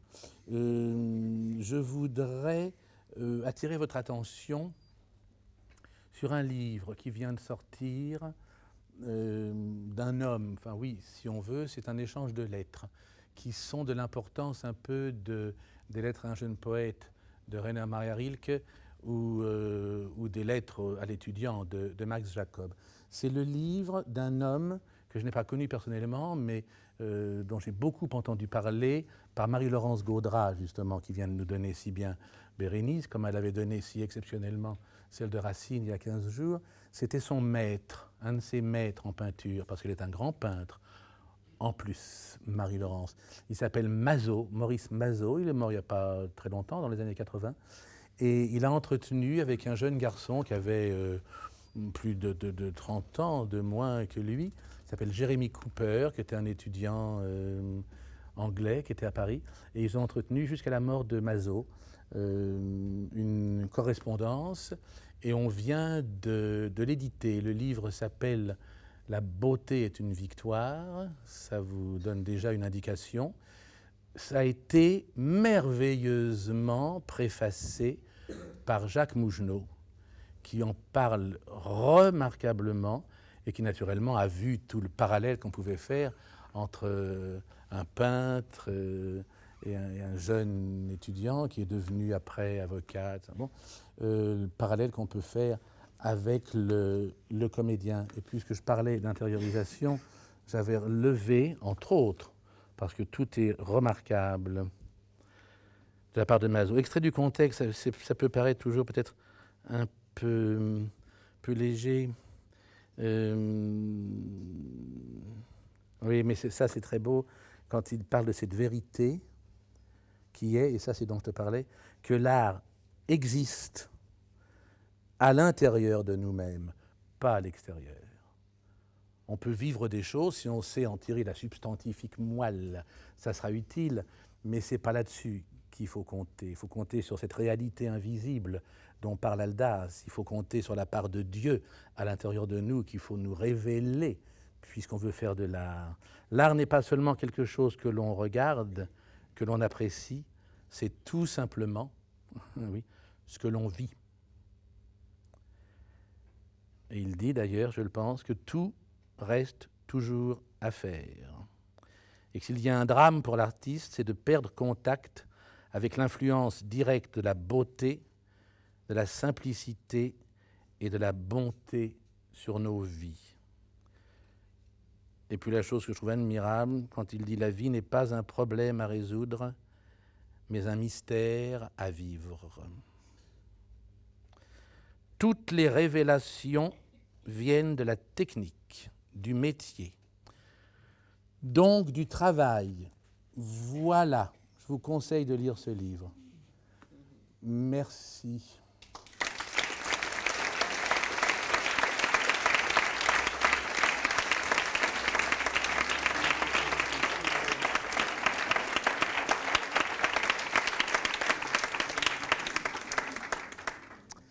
Donc, avant de se quitter, j'allais dire, mais vous connaissez tous la fameuse phrase de Monterland, on ne quitte que ce qu'on cesse d'aimer. Donc, on ne se quitte pas. Je voudrais, avant tout, vous remercier, bien sûr, encore et toujours. Il y a des journées comme ça, plus exaltantes encore que d'autres. Je trouve qu'elles le sont toutes, mais parce que chaque fois, il faut se dire c'est la première, en pensant que ça pourrait être la dernière. Et nous, tout vous fait signe. Dès le matin, le plus infime détail, le premier objet qu'on prend, on ne le laisse pas tomber, c'est déjà miraculeux. Et puis tout, dans le courrier, je sais personnellement, j'étais content qu'il fasse beau, même si le beau temps à Paris n'est pas un temps tellement souhaitable. Et puis il y avait les oiseaux, et puis il y a du vert quand même encore dans quelques endroits. Et puis il y a eu cours ce matin où ils m'ont donné des choses si passionnantes et où je peux leur faire part sans toujours citer mes sources. Mais il se trouve qu'hier soir, j'ai eu longuement au téléphone Madeleine Robinson, ce qui est toujours très enrichissant de continuer à fréquenter les plus grands parmi ceux qui disparaissent. Et quand je suis rentré après ce cours, tout exultant encore à l'idée qu'on allait recommencer ce soir, j'ai trouvé, alors qu'on ne s'était pas appelé depuis, je ne sais pas, plus de 2 ans, j'ai trouvé un message, et je vous le dis parce qu'elle s'adresse en même temps aux élèves, de la merveilleuse Michèle Morgan, me disant, écoute, je viens de voir une retransmission de l'enregistrement de Chérie, qu'on avait fait ensemble, que j'avais mis en scène pour elle, où elle était extraordinaire. Et elle me dit, je tiens à te redire ce que m'ont apporté ces moments de travail, de joie, de découverte, de révélation, qui m'ont fait mieux connaître le théâtre. Et je pense que tes jeunes doivent avoir conscience du bonheur que vous ayez à travailler ensemble. Alors, on s'engueule souvent, pas avec Michel, avec les élèves. Enfin, je ne sais pas pourquoi je dis on s'engueule, je les engueule. Bon. Il ferait beau voir qu'on intervertisse les autres. Mais ce qui est extraordinaire pour répondre à beaucoup de vous dans dans le coulier en particulier, me disent c'est formidable parce qu'on ne sera peut-être pas là, nous, et non, on ne sera peut-être pas là, mais de penser qu'effectivement on travaille sur ce qu'ils pourront peut-être faire pour le théâtre. Ils prennent vraiment conscience que c'est une mission de plus en plus importante pour eux dans 10 ans, dans 20 ans. Alors voilà, vous remercier d'avoir tout affronté au gré de cette saison, le vent, la pluie et la chaleur, pour qu'on se retrouve. Et puis j'avais eu une... Oui? Encore une impro, vous voyez. Je t'en prie, mon grand.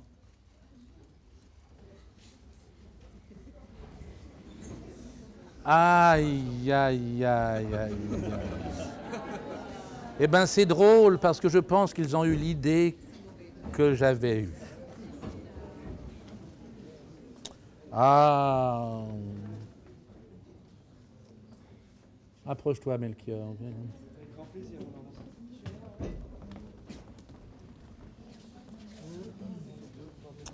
Ah. C'est là qu'il faut garder l'œil sec.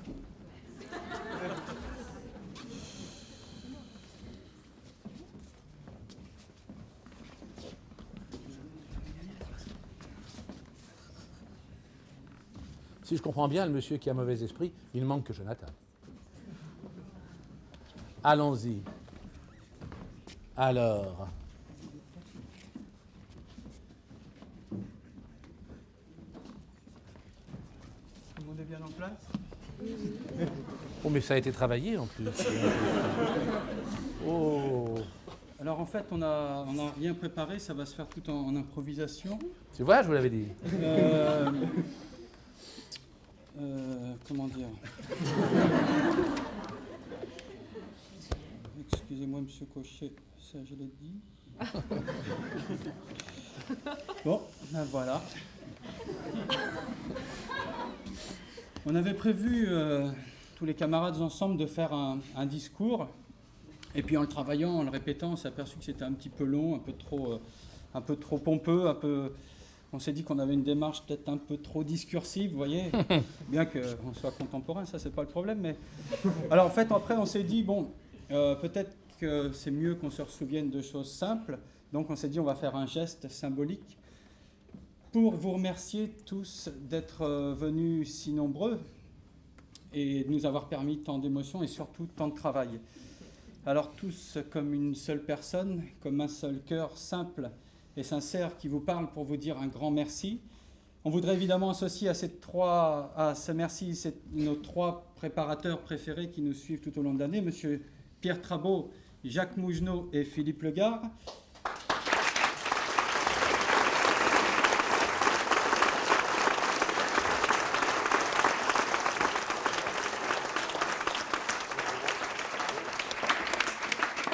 Et puis bien sûr un grand coup de chapeau, un grand merci à notre maître, monsieur Jean-Laurent Cochet.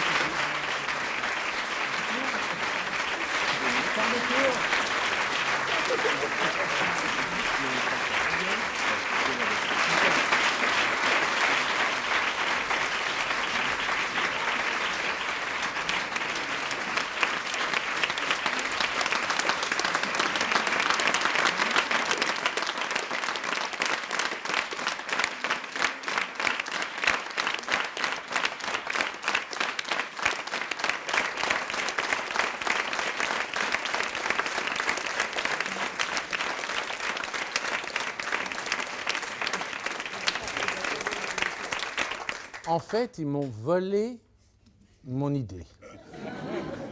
Parce que c'est ce que je m'apprêtais à vous dire. Je ne sais pas si vous vous souvenez, il y a un des premiers cours où je ne sais plus après quelle scène, j'ai dit mais il faut aussi apprendre à saluer.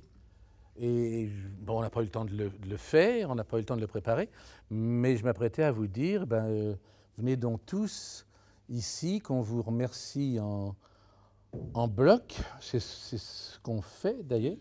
Mais vous m'avez précédé en remerciant effectivement ce public fidèle, en remerciant, la fidélité est partout. Quand vous avez nommé Pierre, Jacques et Philippe, alors, point de suspension, mais tout ce que je peux peut-être vous confier, ça va être un clin d'œil pour beaucoup d'entre vous. Vous allez comprendre que naturellement, je vous souhaite de ne jamais oublier que lorsqu'on est couché sur le divan bas près de la fenêtre, c'est délicieux car on ne sait pas où l'on peut bien être, mollement couché, des coussins au dos. On goûte une joie, on ne voit plus rien derrière les rideaux que le ciel de soie, ni sordide mur, ni toit, ni sommet d'arbres de décembre. Mais on revoit tout sitôt qu'on se met debout dans la chambre. Dès qu'on est debout, on voit brusquement tout ça reparaître. On s'étend, plus rien que du firmament dans une fenêtre. C'est pourquoi souvent, quand je me sens là de vulgaire vie, pendant tout un jour, sur le divan bas, je rêve et j'oublie et je n'aperçois que du bleu, du bleu, du bleu dans la baie. Le soleil y vient 1 heure au milieu, faire sa flambée. Ah, ne pas bouger, ne pas faire un pas vers cette fenêtre, croire que la cour affreuse n'est pas et ne peut pas être. Ah, dire au tableau, je ne te permets que ce qui s'étoile. Se placer toujours pour ne voir jamais le bas de la toile, ce serait trop beau. Ne pas lire tout, choisir dans le livre, mais on ne peut pas sans être debout. On ne peut pas vivre. Ce qu'il faut pouvoir, ce qu'il faut savoir, c'est garder son rêve. C'est se faire un ciel qu'on puisse encore voir lorsque l'on se lève. C'est avoir des yeux qui, voyant le laid, voient le beau quand même.